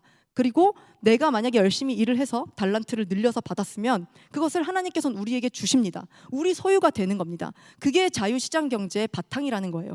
우리는 하나님이 주신 창조적 마인드로 창조를 하고 창출을 하는 사람이지 누군가의 돈을 분배받는 존재가 아니라는 겁니다. 그런 의미에서 사회주의와 자본주의의 차이를 여러분들이 성경적으로 해석하시면 좋겠다는 생각이 있고, 여기서 사회주의자들이 원하는 것은 그들의 기준은 인간이에요. 인간이 신이 될 수 있다. 또는 인간이 더 완벽한 정책들을 만들어내고 유토피아를 이룰 수가 있다. 이게 사회주의와 공산주의의 시작이라는 거예요. 그러니까 그렇게 되려면 어떤 특정 몇몇 사람들이 이 나라를 완전히 통제하면서 다스려야 된다. 이런 마인드가 이제 사회주의적 마인드예요. 그러면 그 사람들이 경계하는 거는 우리가 돈을 버는 걸 싫어하는 거예요. 왜냐하면 결국에는 자본이 힘이 되고 권력이 되거든요. 그럼 우리가 열심히 일해서 돈을 벌어서 억만장자가 돼요. 그럼 우리는 저 트럼프보다도 조만장자가 됩니다. 그럼 트럼프보다도 더 권력을 많이 가진 자가 될 수가 있어요. 그러니까 사회주의자들은 그것을 경계하는 겁니다. 본인이 가진 권력을 본인이나 또 같은 계층에 있는 사람들이 누리면서 그들의 어젠다를 푸시해야 되는데, 우리가 우리 사유의 재산을 가져버리면 그들이 우리를 그렇게 생각만큼 푸시할 수가 없는 겁니다. 그런 의미에서 환경주의 운동이 그 당시에 이렇게 막 공장이 발전하고 막 이렇게 기업들이 돌아가는 그 생태계에서 공장과 기업이 발전하면 안 된다. 그러면 저 국민들 개인이 너무 많은 돈을 벌게 되고 저들이 부자가 되면 우리가 우리의 권력을 행사할 수 없어. 그러니까 저 공장 가동을 막아야 돼. 저 공장은 매연으로서 환경 오염을 시키는 공장이야. 이런 논리였습니다. 이렇게 환경주의 운동이 시작됐다는 건데 사실은 저도 환경에 관심은 없지만 뭔가 이렇게 그렇다고 좀 종이 빨 때는 좀 싫더라고요. 근데 환경에 관심 없지만 환경을 위해서 뭔가를 한다면 착한 일 같아서 기분은 좋아요. 하지만 결국에는 탄소 중립을 외치는 환경주의자들이 결과적으로 하려고 하는 어젠다는 세계경제포럼의 어젠다를 여러분들이 웹사이트 가서 보시면 아시겠지만 뭔지 아세요? 각 개개인의 탄소를 발자취를 트래킹하겠다. 그건 무엇입니까? 여러분들이 차를 타고 어디에서 어디로 이동하는지, 그것이 얼마의 탄소를 배출하는지, 만약에 그게 너무 많을 경우 차 타지 마라. 자전거도 타지 마라. 그리고 예를 들어서 여러분들이 소고기를 좋아해. 근데 소고기가 요즘에 미국에서 이 환경주의자들 사이에서 완전히 묻히고 있습니다. 왠지 아세요? 소고기가 소화시킬 때 메탄가스가 나온대요. 온실가스. 그래서 미국의 환경주의자들은 우리가 베지테리언이 되자. 소를 먹지 말자는 거예요. 소를 다 죽여버리자. 백신 넣고 소를 죽여버리자. 이런 운동이 실제로 미국에서 있고요.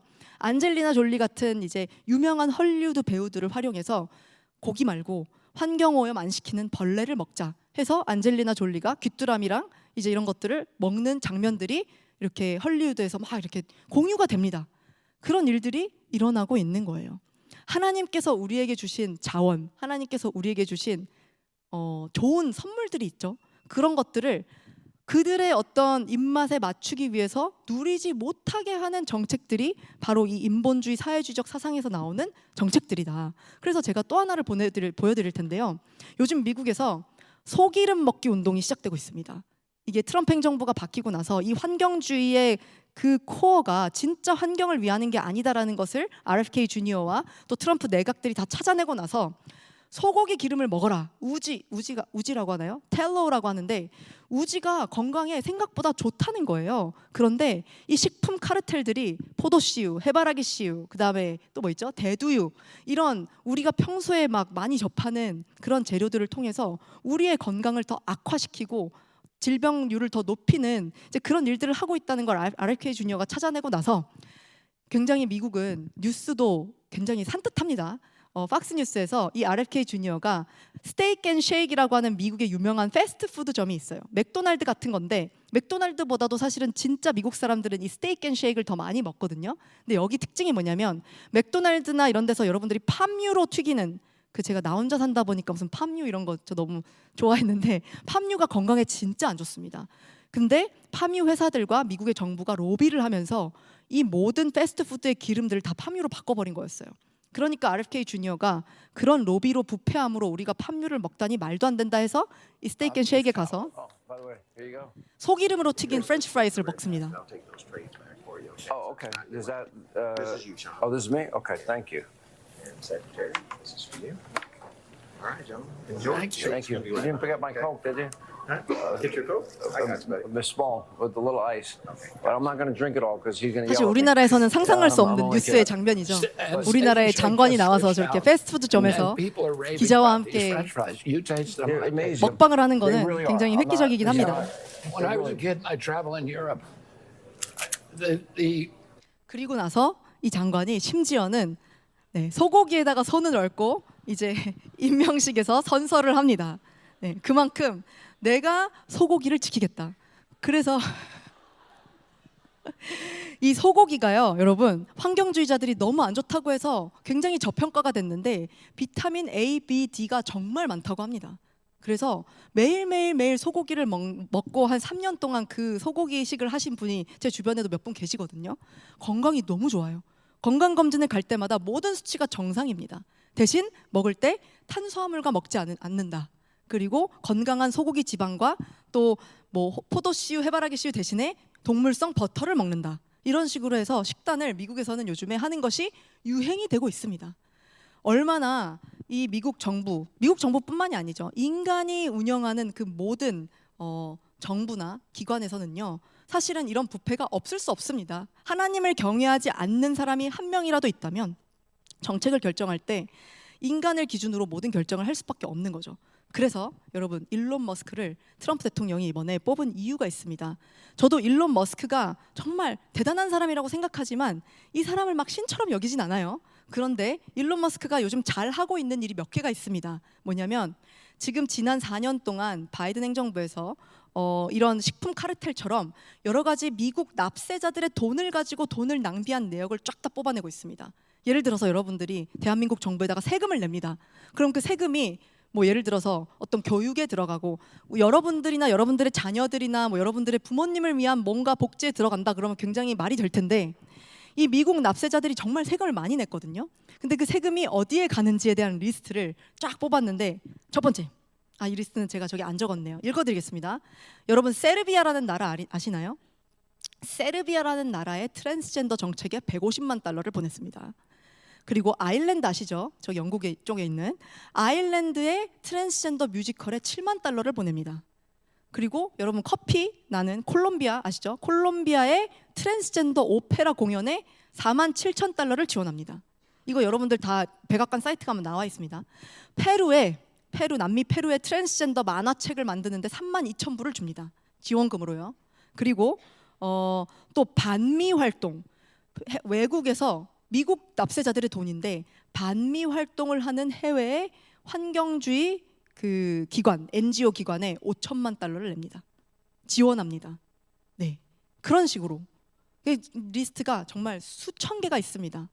그래서 트럼프 행정부에서 지금 잘 하고 있는 것이다라고 하면 지금까지 정치인들이 오랫동안 30년, 40년 미국 정계에 있으면서 그들만의 어떤 그 로비 관계가 있거든요. 또 미국은 로비가 합법이기 때문에 어떤 기업이 자기네들 제품을 많이 팔기 위해서 정치인들에게 이 법 좀 바꿔줘 하면 그게 서로 이제 이해관계가 되면서 그 기업이 확산하고 또 정치인들은 거기서 이익을 얻고 이게 너무나도 자유로운 나라이기 때문에 수많은 부패와 부정들이 있었고 이 부패와 부정들이 하나님을 경외하는 모습으로 사용된 것이 아니라 그 반대로 말씀을 짓밟고 반성경적인 쪽으로 계속해서 인간의 죄성을 나타내는 타락성으로 가고 있다라는 것입니다. 그래서 미국 사람들이 이번에 그거를 이제 예전부터 계속 미국 정부가 그렇게 이어져 왔지만 지난 특히 4년, 5년 동안 코로나를 계기로 바이든 행정부 기간 동안 너무나도 명확하게 이게 드러난 겁니다. 지난번에 선교 특강으로 제 강의를 들으셨던 분들은 아시겠지만 제가 지난번에는 미국 사회가 어떻게 변했는지를 적나라하게 제가 찍어서 직접 보여드렸습니다. 그래서 못 보신 분들은 나중에 제 채널에 들어오셔서 강의 몇 개를 보시면 그 부분이 나올 텐데 그렇게 미국 사회가 캘리포니아, 뉴욕 막 제가 이렇게 스테이트 파크 같은 데 산책을 하러 나가면 10명 중에 지나치는 사람 한두 명은요 남자인데 망사 스타킹을 신고 힐을 신고 걸어갑니다. 이제 그런 평소에는 보지 못했던 일들이 미국 내에서 계속해서 일어났습니다. 그리고 아까 전에 못 들으셨던 분들은 오후 예배 때 제가 말씀을 드렸는데 이 미국의 트랜스젠더 무브먼트가 얼마나 이 정책을 통해서 확산이 됐냐면 단순히 우리는 크리스천으로서 그들을 품어줘야 됩니다. 사랑해줘야 돼요. 죄인을 품어줘야 돼. 우리도 죄인이니까. 그런데요 그들이 죄로 달려갈 때 그게 죄다라고 말해줄 수 있어야 되겠죠. 그게 진짜 크리스천이겠죠. 근데 그렇게 하는 게 아니라 미국의 정책들은 오히려 그들이 죄를 짓도록 만들었어요. 어떻게? 예를 들어서 내가 7살, 8살 미성년자입니다. 그러면 미성년자 때 왜 내가 남자인데 여자가 되고 싶을 때도 있고 여자인데 남자가 되고 싶을 때 있잖아요. 저는 있었어요. 어릴 때 저는 이제 여자들이 하는 무슨 뭐 고무줄놀이 이런 거 대신에 아빠가 야구를 좋아하셔가지고 캐치를 하고 놀았습니다.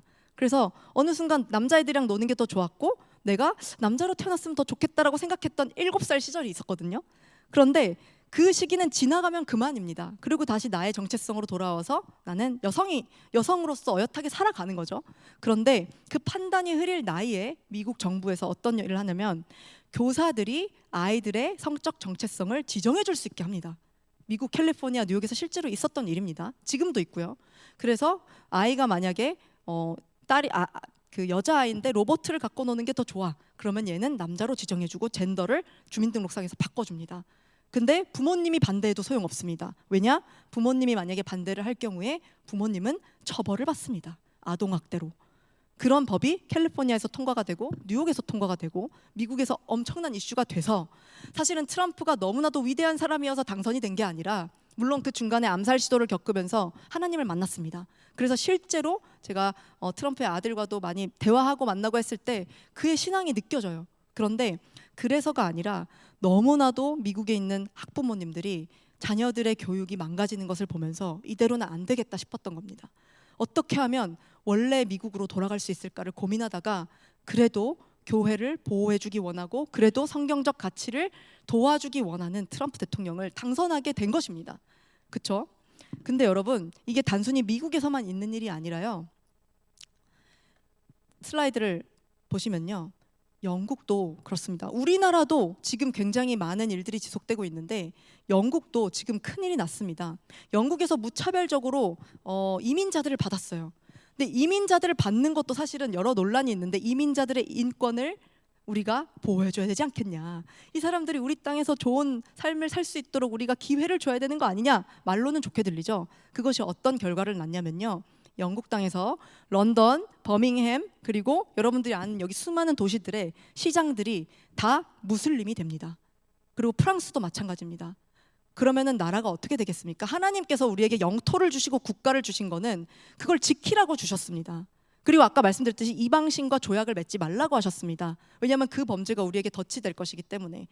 물론 예외는 있을 수 있어요. 어떤 이민자들이 원할 때 합법적으로 그들을 이렇게 해서 정말 우리나라의 가치를 동의하는 이민자가 오기를 원한다면 함께 할 수 있지만 너무 심하지 않습니까? 지난 4년 동안 미국도 이런 일들을 동시에 겪은 것입니다. 이민자들의 인권을 보호하기 위해서 국경을 열어두게 했더니 바이든 행정부 때 2천만 명 정도 되는 불법 입국자들이 미국 남부의 멕시코 국경을 걸어서 통과했습니다. 근데 그들 중에는 테러리스트도 있었고요. 심지어 뭐 남미 국가에서는 범죄자들을 감옥에서 꺼내서 유배지로 미국으로 보냈습니다. 그리고 다시 그 범죄자들 잡아서 이제 트럼프 대통령이 추방을 하고 있는 그런 과정 중에 있습니다. 그래서 여러분, 한 명의 리더, 우리가 이렇게 세상의 흐름을 바로 아는 것이 너무나도 중요한데 지금 2024년 따끈따끈한 미국 대선 때 카말라 해리스와 트럼프 대통령이 유세를 펼치면서 서로 경쟁을 했습니다. 이 유세 현장을 통해서 결정적으로 수많은 미국의 국민들이 트럼프라는 리더를 선택을 하게 되는데 이 영상을 잠깐 보시겠습니다. Oh, you guys are at the wrong rally.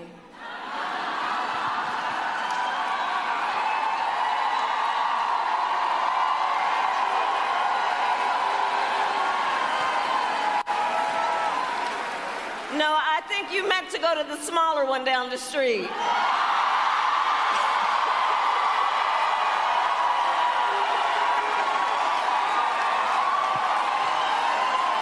Come on.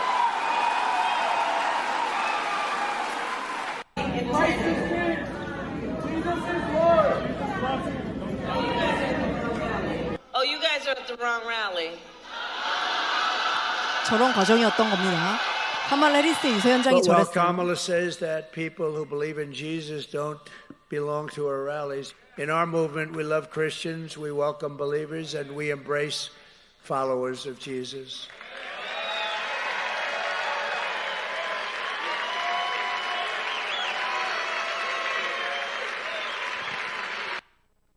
자, 이렇게 트럼프 대통령과 카말라 해리스의 차이가 여러분들 느껴지시죠? 그리고 다시 한번 다른 영상을 Jesus 보시겠습니다. wants to be Lord of your life. I said there's only one person that can do it all the way. You know who that is? Jesus Christ. And above all else, we know this. In America, we don't worship government, we worship God. You can do all you want, but you know, you still need help from the boss. You need help from the boss. Somebody said to me the other day, "You're the most famous person in the world by far." I said, "No, I'm not. No, I'm not." They said, "Yes, you are." I said, "No." They said, "Who's more famous?" I said, "Jesus Christ." Lord, I thank you that America didn't need a preacher in the Oval Office. It did not need a professional politician in the Oval Office, but it needed a fighter and a champion for freedom. And Lord, that's exactly what we have. We pray this in the name of the Lord Jesus Christ, who came and died and rose again. 자, 미국의 그리스도인들이 지난 4년 동안 그 고초를 겪으면서 싸웠습니다. 지난 4년 동안 미국의 크리스천들이 싸웠고 그리고 한 리더가 이를 위해서 핍박을 받으면서 일어났습니다. 그것은 이 트럼프라는 리더가 완벽해서도 아니고요. 신이라서도 아닙니다. 그건 그냥 하나님의 섭리였습니다. 고레스 왕을 사용하셨듯이요. 지난 4년 동안 미국의 그리스도인들이 여러분 어떻게 싸웠을까요? 제가 오늘 자세하게 미국이 얼마나 타락해갔고 그런 영상들을 보여드리지 않아서 조금 실감이 덜 나실 수도 있는데, 아까 전에 제가 여러 가지 정책들을 통해서 사단이 이 하나님의 나라를 무너뜨리고자 하는, 하나님의 질서를 무너뜨리고자 하는 전략들을 말씀드렸습니다. 그것들을 미국 국민들은 실제로 느꼈고 삶에서 경험했습니다. 그리고 나서 다짐을 하게 됩니다. 이대로 가다가는 우리가 누리고 있는 이 자유가 빼앗겨질 수 있겠다. 우리가 심지어 어떤 바이든 행정부 때는요, 그 프라이드 집회가 있었어요. 그러니까는 동성애 이제 트랜스젠더들을 이제 지지하는 그 기관에서 엄청 한 달 동안 프라이드 집회를 하는데 마침 부활절날 딱 집어서 했습니다. 그리고 그 부활절날 그 집회에 가서 성경을 읽고 있는 청년을 체포했습니다. 이게 여러분, 성경을 읽고 공공광장에서 내가 예수님을 외칠 때 핍박을 받는 나라가 어딘가요? 중국이고 북한이지 않겠습니까? 근데 미국이 그런 과정을 지난 4년 동안 겪었다라는 겁니다. 그래서 미국 사람들이 이대로는 안 되겠다. 일론 머스크가 일어나고 조 로건이라고 하는 전형적인 민주당 정치인이 미국에서 일어나서 내가 더 이상은 이 정당을 뽑을 수가 없겠다라고 판단을 한 겁니다. 그래서 크리스천들이요, 이 모든 환경을 겪으면서 주님께 기쁨으로 부르짖었습니다. 이제 반주해 주셔도 됩니다. 그리고 그 크리스천들이 모였습니다. 여러분처럼 모였어요. 왜 모였냐? 내가 혼자 세상과 맞선 가치를 전하면서 싸우기에는 용기도 없고 자신감도 없는 거예요. 왜냐하면 지금 미국에서는요, 나는 미국을 사랑합니다. 성조기 들고 가잖아요. 그러면 왕따 당해요. 학교에서 아이들이 반에 걸려있는 성조기를 찢어요. 왜냐하면 미국의 역사는 수치스러운 인종차별의 역사라고 가르치기 때문입니다. 역사를 왜곡하는 이유는요, 하나님의 역사이기 때문에 그 역사를 무너뜨리고자 하는 거예요. 그래서 미국에는 1776년 건국의 아버지들, 하나님의 사람들이 건국한 그 미국이, 그 건국이 아니다. 1619년 8월 아프리카 노예가 미국 땅을 밟았을 때 그게 미국의 역사의 시작이고, 미국은 하나님의 나라가 아닌 수치스러운 인종차별로 시작된 나라이다. 이렇게 왜곡을 해버립니다. 그래서 미국 내에서 지금 아까 말씀드렸던 그런 대도시들에서 어린이들이 집 앞에 있는 성조기를 뽑아서 찢고요, 불태우고요, 그런 무브먼트들이 지난 4년 동안 계속 일어났습니다. 성조기를 찢는다는 건요, 하나님의 말씀을 거부하겠다는 얘기입니다. 그 미국의 역사를 거부하겠다라는 겁니다. 그래서 제가 이 영상을 끝까지 보여드리고 싶기는 한데 하나 보여드리고 싶은 영상이 있어요. 잠시만요. 틀어주시겠습니까? 그 슬라이드를 부탁드리겠습니다. 안 되면 괜찮습니다. 네. 네, 여러분, 저는 이제 피닉스 공항에 도착했습니다. 몰골이 말이 아니네요, 진짜. 어제 팜비치 스케줄을 마치고 이제 피닉스에 와서 오늘부터 24일까지 피닉스에서 차세대 비전 트립 한국 친구들을 데리고 아메리카 페스트에 갑니다. 아메리카 페스트는 빌더 코리아의 모티브가 되기도 하는 단체이죠. 4년 전에 제가 처음 와서 그 무브먼트를 보고 빌더 코리아를 해야 되겠다고 마음 먹고 했던 게 엊그제 같은데요. 벌써 이렇게 됐네요, 여러분. 호텔 가서 옷 갈아입고 변신해서 만나도록 하겠습니다. 변신! 자, 미국 사람들이 실제로 모여서 외치고 싸우는 현장입니다.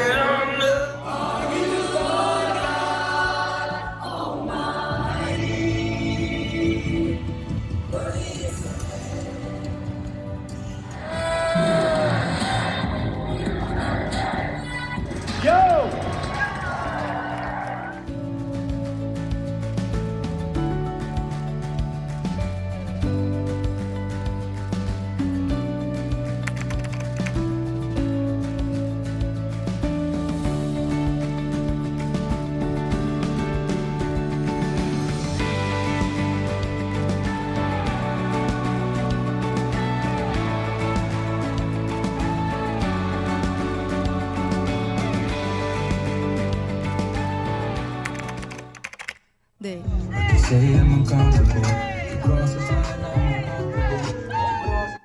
네, 이때가 어느 때였냐면요. 지난 12월 달에 한참 대한민국이 정말 그 위기 가운데로 들어가는 그 시점에 한국에 대한 뉴스가 미국에 제대로 울려 퍼지지 않는 것을 발견했습니다. 제가 미국의 이제 행정부 사람들과 소통을 하고 아무도 대한민국에서 일어나는 일이 도대체 왜 일어나는 일인지, 대한민국이 왜 위기에 놓인 것인지 모르고 있는 거예요. 그래서 그 이유가 뭐냐면 언론이 제대로 된 역할을 하지 않고 있구나. 아까 전에 제가 설명드렸죠. 미국에서 우리나라의 상황을 알 수 있는 유일한 통로가 뭘까요? 언론입니다. 그렇다면 대한민국 언론이 양쪽으로 균형 잡힌 언론이 있어야 미국 사람들이 우리나라에 대한 정보를 균형 잡히게 알 수가 있겠는데 그게 아니었습니다. 그래서 제가 이제 빌드업 코리아에서 함께하는 리더급의 친구들을 15명을 데리고 이렇게 미국의 최대 청년 크리스천 보수 단체가 운영하는 그 연간 행사에 찾아가서 그들이 어떻게 싸우고 있는가를 보게 되었습니다. 이제 반주 계속 해주셔도 됩니다. 슬라이드 한 2개만 더 해도 될까요? 네. 여러분 아까 말씀드렸던 미국 건국의 아버지들의 나이가 어땠을까요? 그 당시에 영국 왕과 싸웠어야 됐고 막 전차와 군함들과 막 이런 모든 폭탄들과 싸웠어야 됐던 미국 국부들의 나이는요 저보다 어려요. 30, 20, 38 여러분들의 나이에 이 나라 대한민국이 다시 한번 하나님의 말씀 위에 바로 서게끔 하도록 여러분들이 그런 세대가 될 수 있다라는 말입니다. 제가 이 얘기를 왜 드리냐면요, 빌드업 코리아라는 비전을 하나님께서 처음 주신 게 2023년 11월 11일입니다. 지난번에 제가 간증을 했었는데 잠깐 반복하자면 그때 하나님께서 이 미국에서 했던 아까 그 큰 행사 있잖아요. 거기를 제가 5년 전에 처음 갔다가 이게 대한민국에도 있어야 되겠다. 여기 가니까 사람들이 나라를 너무 사랑하는 거예요. 여러분들과 같은 청년들이 막 미국에 대한 애국심을 가지고 내가 정치인이 될 거야, 내가 경제인이 돼서 내가 미국을 하나님 말씀 안에 바로 잡을 거야, 이런 청년들이 2만 명이 모입니다. 파워풀하지 않겠습니까 여러분? 그리고 저런 형태의 행사기 때문에 심지어 반대로 생각하거나 믿지 않는 자들도 와서 오히려 전도가 되는 거예요. 와, 하나님을 믿는 하나님의 청년들이 이렇게 쿨할 수가 있구나. 와, 이렇게 나라를 사랑하고 국가를 사랑하고 자신의 정체성을 유지하는 게 너무 멋있다라는 생각이 들더라고요. 그래서 우리나라에 이게 있어야 되겠다. 지금 우리나라는 마찬가지로 하나님의 말씀 위에 세워진 그 역사가 왜곡되고 사단이 어떻게 해서든 우리가 그 역사를 받아들이지 못하게 하는 공작들이 교육에서부터 이루어지고 있는데 우리나라 다음 세대, 저와 여러분들 어떻게 우리가 이 나라를 바로 세워갈 수 있을까? 우리 먼저 깨어나야 되지 않겠습니까? 그래서 제가 기도를 했습니다. 하나님, 이 행사를 우리나라에서 할 수 있게 해주십시오. 2021년부터 기도했는데 2년 동안 하나님이 준비를 시키셨습니다. 그리고 2023년 11월 11일 2023년 송구영신 예배 때 1월에 하나님이 처음으로 기도하는데 그런 마음을 주십니다. 한국에서 올해 해라. 안 믿었어요. 부담스러웠어요. 왜냐하면 저는 그때 저희 아버지가 지금 전신마비로 누워 계시고 이제 지금은 중환자실에 또 계신데 어려운 상황이라 재정적으로도 어려웠습니다. 그래서 제가 생각했던 규모, 하나님이 주셨던 마음의 그 규모의 행사를 하려면 8억, 10억이라는 돈이 필요했습니다. 저는 한국에 연고도 없었고 한국에 아는 사람이 없었어요. 근데 하나님 이거 어떻게 합니까? 그래서 일단 무시하고 한 달 뒤에 제가 워싱턴 DC에 출장 갈 일이 있어서 갑니다. 거기서 이제 스케줄을 마치고 원래는 텍사스로 넘어가서 뭔 일을 처리하는 스케줄이 있었는데 취소가 된 거예요. 그래가지고 하나님, 취소가 됐는데 뭐 이렇게 그때 재정적으로 너무 어려워서 제 마음이 되게 가난했어요. 그래서 매일매일 주님과 막 이렇게 대화하고 막 그럴 때만 그러면 안 되는데 사람이 좀 그렇습니다. 그래서 주님과 막 소통을 하고 막 기도를 하는데 갑자기 어떤 집사님이 캘리포니아에 사는 분이 전화가 오시는 거예요. 그래서 미안한데 캘리포니아에 좀 와줄 수 있겠니? 그렇게 말씀하시더라고요. 그래서 제가 죄송한데 지금 동부에서 서부로 넘어갈 수 있는 비행기 값이 없습니다. 못 가겠습니다. 그래서 거절을 했는데 그리고 나서 이제 그 다음 날 DC에서 계속 머물러 있는데 또 다른 캘리포니아에 사는 집사님이 우연의 일치입니다. 전화가 오신 거예요. 그래서 그분은 이제 구독자였어요. 제 엠킴TV 채널의 구독자인데 캘리포니아에 한번 올 일 없니? 이렇게 물어보시는 거예요. 그래서 뭐지? 왜 자꾸 캘리포니아에서 오라고 하지? 이렇게 생각이 들었죠. 그리고 나서 그 다음 날 그 첫 번째 전화하셨던 집사님이 전화가 오셨어요. 캘리포니아에 와라. 그러면은 당연히 비행기 값을 대주실 줄 알았는데 안 주시더라고요. 그래서 믿음으로 아, 3번이면 하나님의 뜻이다 하고 그 성령님의 인도하심을 따라 12개월 할부를 자랑스럽게 긋고 긋고 갔습니다. 그리고 나서 캘리포니아에 가서 제가 주일 예배를 가야 돼요. 그날이 토요일이었는데 다음날 주일이니까 어디를 가지 하다가 아까 전에 여러분들 보셨던 그 큰 행사 있잖아요. 그 행사를 주최하는 단체의 대표 목사님이 있는데 마침 그분이 캘리포니아에 있다는 걸 제가 알고 있었어요. 그래서 그분 되게 유명한 분이라서 교회 잘 안 계시는데 만약에 하나님 내가 이분을 만나서 정말 이 행사를 한국에서 들여오게 하시기 위해서 여기를 오게 하신 거라면 목사님을 만나게 해주십시오 라고 했더니 하고 이제 교회에 갔습니다. 그리고 나서 감사하게도 목사님이 계셨고 나중에 알고 보니까 원래 다른 일정이 다른 주에서 있으셨는데 취소가 됐대요. 그래서 그날 그 목사님을 만나서 사실은 그 영상이 다 있었는데 지난번에 특강 때 하고 제가 여기서 안 넣었어요. 그래서 목사님을 만나서 목사님께 목사님 저는 한국에서 온 어떤 청년인데 지금 목사님이 하고 계신 이 크리스천 풀뿌리 무브먼트 나라를 다시 하나님 앞에 세우는 이 무브먼트를 한국에 가져가고 싶습니다. 우리나라에는 아직 이런 무브먼트가 없습니다. 그랬더니 목사님이 그래? 오케이 영혼 없이 말씀을 하시는 거예요. 그래서 제가 한 3번 정도 더 권유를 하고 3번째 목사님이 오케이 가겠다. 그러면 언제면 되겠냐 해서 대충 생각했을 때 올해 말 정도면 되겠습니다. 한 일주일 정도 와주세요 했더니 실제로 목사님이 오셨고 결론적으로 제가 빨리 감기를 하지만 2023년 11월 11일에 그 첫 행사가 이루어지게 됩니다. 근데 첫 행사를 했을 때 제 마음에 굉장히 교만한 마음이 들 수도 있었어요. 왜냐하면 내노라 하는 미국 정치인들을 제가 엠킴 TV에서 쌓은 인맥을 통해서 다 불렀거든요. 근데 대한민국에 그런 거는 없는 플랫폼이잖아요. 그래서 굉장히 자랑스러울 수 있었는데 하나님이 굉장히 선하신 분인 게 그 행사 당일날 남아있는 빚이 4억이 있었습니다.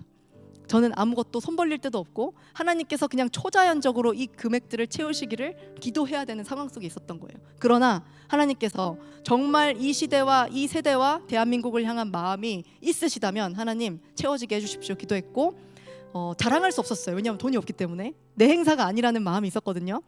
그렇게 하나님이 저를 훈련시키시고 결론적으로 마지막에 그 재정이 채워져서 이제 1회 행사가 끝났습니다. 그리고 나서 1회 행사를 하나님이 언론에 내지 말라는 마음을 주셨어요. 아직은 드러날 때가 아니다. 그래서 그냥 제가 그 당시 알고 있는 교회들을 투어 다니면서 비전을 선포하고 그 사람들이 다 모여서 1회 때 1,500명이 왔어요. 코엑스에서 했습니다. 그리고 나서 예배를 드리고 크리스천 정치인들이 와서 제가 오늘 여러분들께 알려드렸던 역사를 가르쳐주고 당신들이 왜 자랑스러운 대한민국의 청년들인지를 알려주었습니다. 그리고 나서 이제 시간이 지났어요. 한 달 정도 지나고 나서 2024년 작년 한 3, 4월 됐을 때쯤 갑자기 미국에서 전화가 옵니다. 이제 제가 1회 때 초대했던 연사 중에 한 명이 그냥 제 친구였는데 사실 그 친구가 어떤 배경을 가진지 저는 몰랐어요. 미국에서 활발하게 활동하는 20대 인플루언서였거든요. 근데 그 친구를 무조건 초대해야 되겠다는 마음이 들어서 1회 때 초대를 했고 결국에는 그 친구가 1회 행사를 보고 나서 미국으로 돌아가서 트럼프 일가와 친했던 친구였더라고요. 그래서 트럼프의 아들과 절친인데 트럼프의 아들에게 대한민국에 정말 미국을 사랑하고 하나님을 사랑하는 청년들이 막 1,000명이나 있더라 이렇게 소문을 낸 거예요. 그래서 제가 한 4월 5월 정도에 트럼프 아들의 연락을 받고 내가 잠깐 비즈니스차 한국 갈 일이 있는데 너가 스케줄 좀 짜줄래? 이렇게 해서 제가 그냥 우연히 얼떨결에 그 스케줄을 맡게 됐습니다. 저는 아무것도 아니고 정치에 관심도 없던 그냥 일개 유튜버 취미로 유튜브를 하던 유튜버였는데 하나님께서 그런 시간들을 통해서 저에게 왠지는 모르겠지만 트럼프의 아들이라는 인맥을 허락해 주신 겁니다. 그럼 여기서 또 마음이 높아질 수 있잖아요. 근데 또 하나님이 신비한 하나님인 게 여기서 제가 다짐을 했습니다. 하나님 2회차 행사를 8월 달에 하겠습니다. 그리고 이번에는 이틀을 할 거고요. 하나님이 저에게 주신 북한에 대한 마음을 풀어내는 행사로 2회는 진행을 하겠습니다 라고 했어요. 2회는 이틀이니까 재정이 거의 1.5배 정도 더 들어요. 작년에 겨우겨우 마음고생하면서 채웠던 그 재정의 거의 1.5배. 근데 믿음이 있었습니다. 하나님 만약에 이게 아니면 안 되게 하시고 되면 되게 하십시오 하고 그냥 무작정 뛰어들었어요. 그래서 근데 감사한 게 트럼프의 아들만 와줄 수 있다면 이걸 가지고 사람도 모을 수 있고 재정도 채울 수 있겠다라는 생각이 들었어요. 그래서 트럼프 아들의 확정을 받기 위해서 질문을 합니다. 4월 달에 왔을 때 8월 달에 우리가 빌드업 행사를 하는데 와주십시오. 그랬더니 나 그날 스케줄이 있어서 안 돼 라고 말하더라고요. 그리고 달력을 보여주는 거예요. 거기에 8월 달에 진짜 스케줄이 어떤 상원 의원이랑 이렇게 미팅을 하는 자리가 적혀져 있더라고요.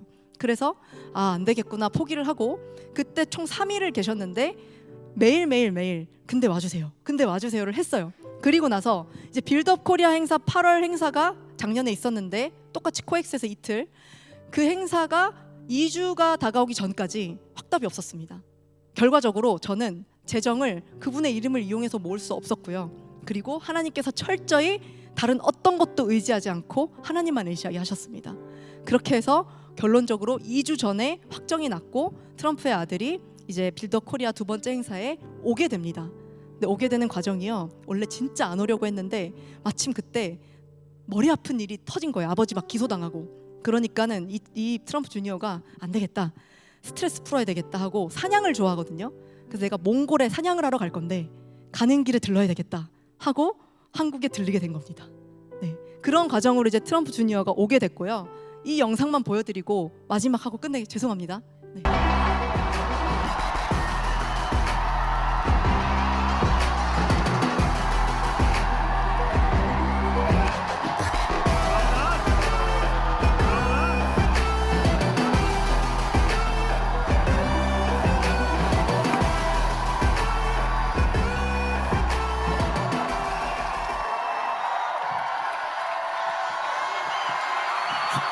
Okay. 좀 더 하셔도 됩니다. Yeah. I don't mind if they want to keep going. It's okay. 계속 박수 치셔도 저는 좋아합니다.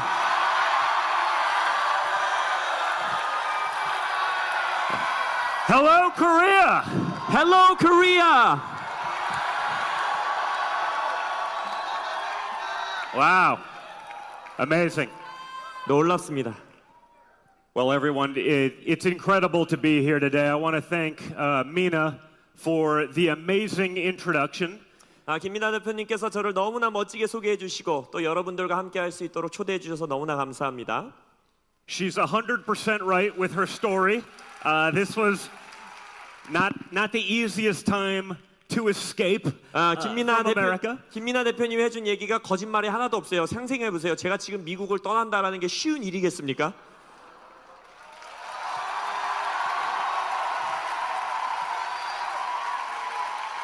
And she was incredibly persistent. Eventually, you just can't say no anymore. So make that a lesson for the future. 저의 입장을 설명하자면 어찌나 저에게 강하게 요구하시든지 노라고 할 수가 없었어요. 그래서 교육입니다. 여러분들 그렇게 인생을 사셔야 합니다.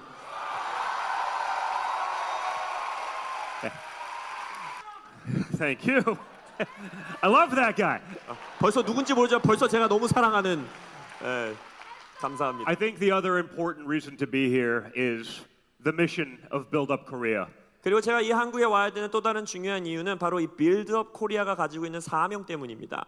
When we see everything going on all around the world, within our societies, when we see the infiltration of the radical left movement, the anti-Christian components of that, it's so important to do whatever we can to boost up our friends, our allies, people of faith and conservatism, and when you get that chance, you have to just show up. 전 세계적으로 지금 급진적인 좌파의 움직임들이 일어나고 있고 적그리스도적인 적교회적인 반대교회의 일들이 일어나고 있을 때 이때는 어느 때보다도 우리가 서로 친구들을 돕고 보수주의를 가치를 가르치고 또한 교회와 신앙인들을 도울 수 있는 일이 있다면 어떤 일이든지 우리가 함께해야 됨을 믿습니다. 네, 아멘. 마무리하겠습니다. 너무 죄송합니다. 오래 끌어서. 여기서 하나님께서 주신 메시지가 딱 하나 있습니다. 와, 트럼프 아들을 초대했네. 대단해 보이잖아요. 근데 이때도 사실 여러 가지 어려움들을 통해서 하나님께서 저를 낮추셨는데 하나님께서 저에게 결정적으로 이 마음을 주시더라고요. 트럼프 아들이 와서 왜 대단하니? 근데 대한민국 청년들은 저 트럼프 아들보다 더 대단한 청년들이야. 트럼프 아들은 다른 것을 위해서 온 것이 아니라 여기 있는 대한민국의 청년들, 다음 세대 여러분들을 내가 너무 사랑해서 보낸 거야 라고 하나님께서 저에게 마음을 주셨습니다. 원래는 될 수 없는 것이었고 저의 힘으로는, 저의 역량으로는 불가능한 일이었습니다. 제가 오늘 여러분께 도전드리고 싶은 것은요, 딱 한 가지입니다.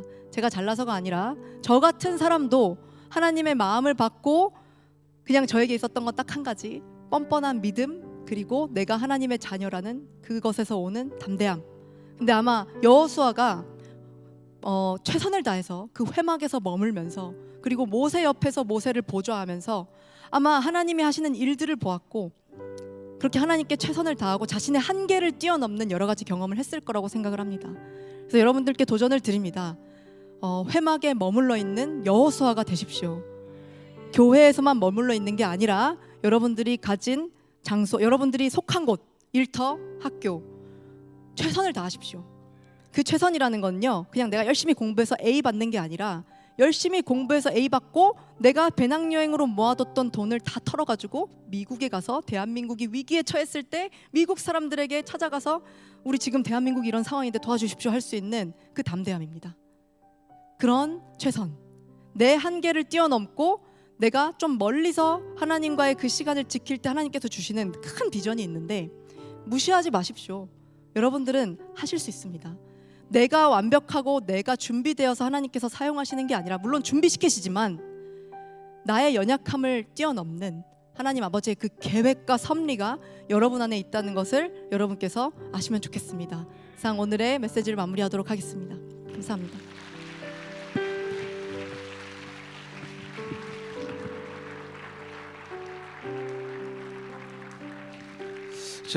자, 우리 이 시간 한 번만 기도했으면 좋겠습니다. 여러분 기왕 늦은 거 그냥 마음 편히 자유함을 가집시다. 할렐루야. 7시에는 끝내드릴게요. 오늘 파송도 있고 그런데 이거를 그대로 흘려보내는 건 아닌 것 같고 여러분들을 향한 하나님의 계획과 뜻이 있습니다. 아멘이세요? 여러분들이 비전을 찾고 있는 분들도 계실 겁니다. 여러분 비전은요, 내가 무엇을 잘할 수 있는가, 내가 어떠한 은사가 있는가에서 비전이 나오지 않아요. 비전은 어디서부터 나오냐면 하나님의 말씀이 어디서부터 무너져 있는가를 발견할 때 나오게 됩니다. 여러분 이 시간 우리가 한 번만 딱 짧고 굵게 기도할 겁니다. 근데요 여러분, 우리 이렇게 기도하십시다. 하나님, 우리 김민아 대표님에게는 그 영역이 보여졌기 때문에 그 영역에서 하나님께 순종하며 나아간 겁니다. 모두가 다 그렇게 살 수는 없죠. 모두가 다 목사, 선교사 될 수는 없습니다. 정치, 경제, 사회, 문화, 예술 모든 영역 가운데 하나님께서 부르신 곳이 있을 거고 거기서 하나님의 말씀과 교회가 무너진 영역들이 여러분들만 보일 수 있는 시야가 있을 거예요. 그게 바로 부르심입니다. 아멘이세요? 안 보이면 보여달라고 구하세요. 하나님, 무너져 있는 영역이 어딥니까? 하나님의 나라가 교회와 말씀이 빼앗겨 있는 곳이 어딥니까? 보여주시옵소서. 그리고 그곳에서 다른 것이 아닌 오직 예수 그리스도 그 한 분만을 선포할 수 있는 그 믿음의 담대함을 허락하여 주시옵소서. 여러분 그게 비전이고 그게 부르심입니다. 아멘이십니까? 이 시간 여러분 그렇게 살기를 원하는 자들은 그 자리에 선언하십시오. 그리고 우리 두 손 들고 기도하는 겁니다. 하나님, 내가 그렇게 살기를 원하오니 보여주시옵소서, 알려주시옵소서, 말씀에 수호하는 자가 되게 하여 주시옵소서, 교회를 지키는 자가 되게 하여 주시옵소서라고 이 시간 우리 함께 주여만 부르시며 기도하시겠습니다. 주여,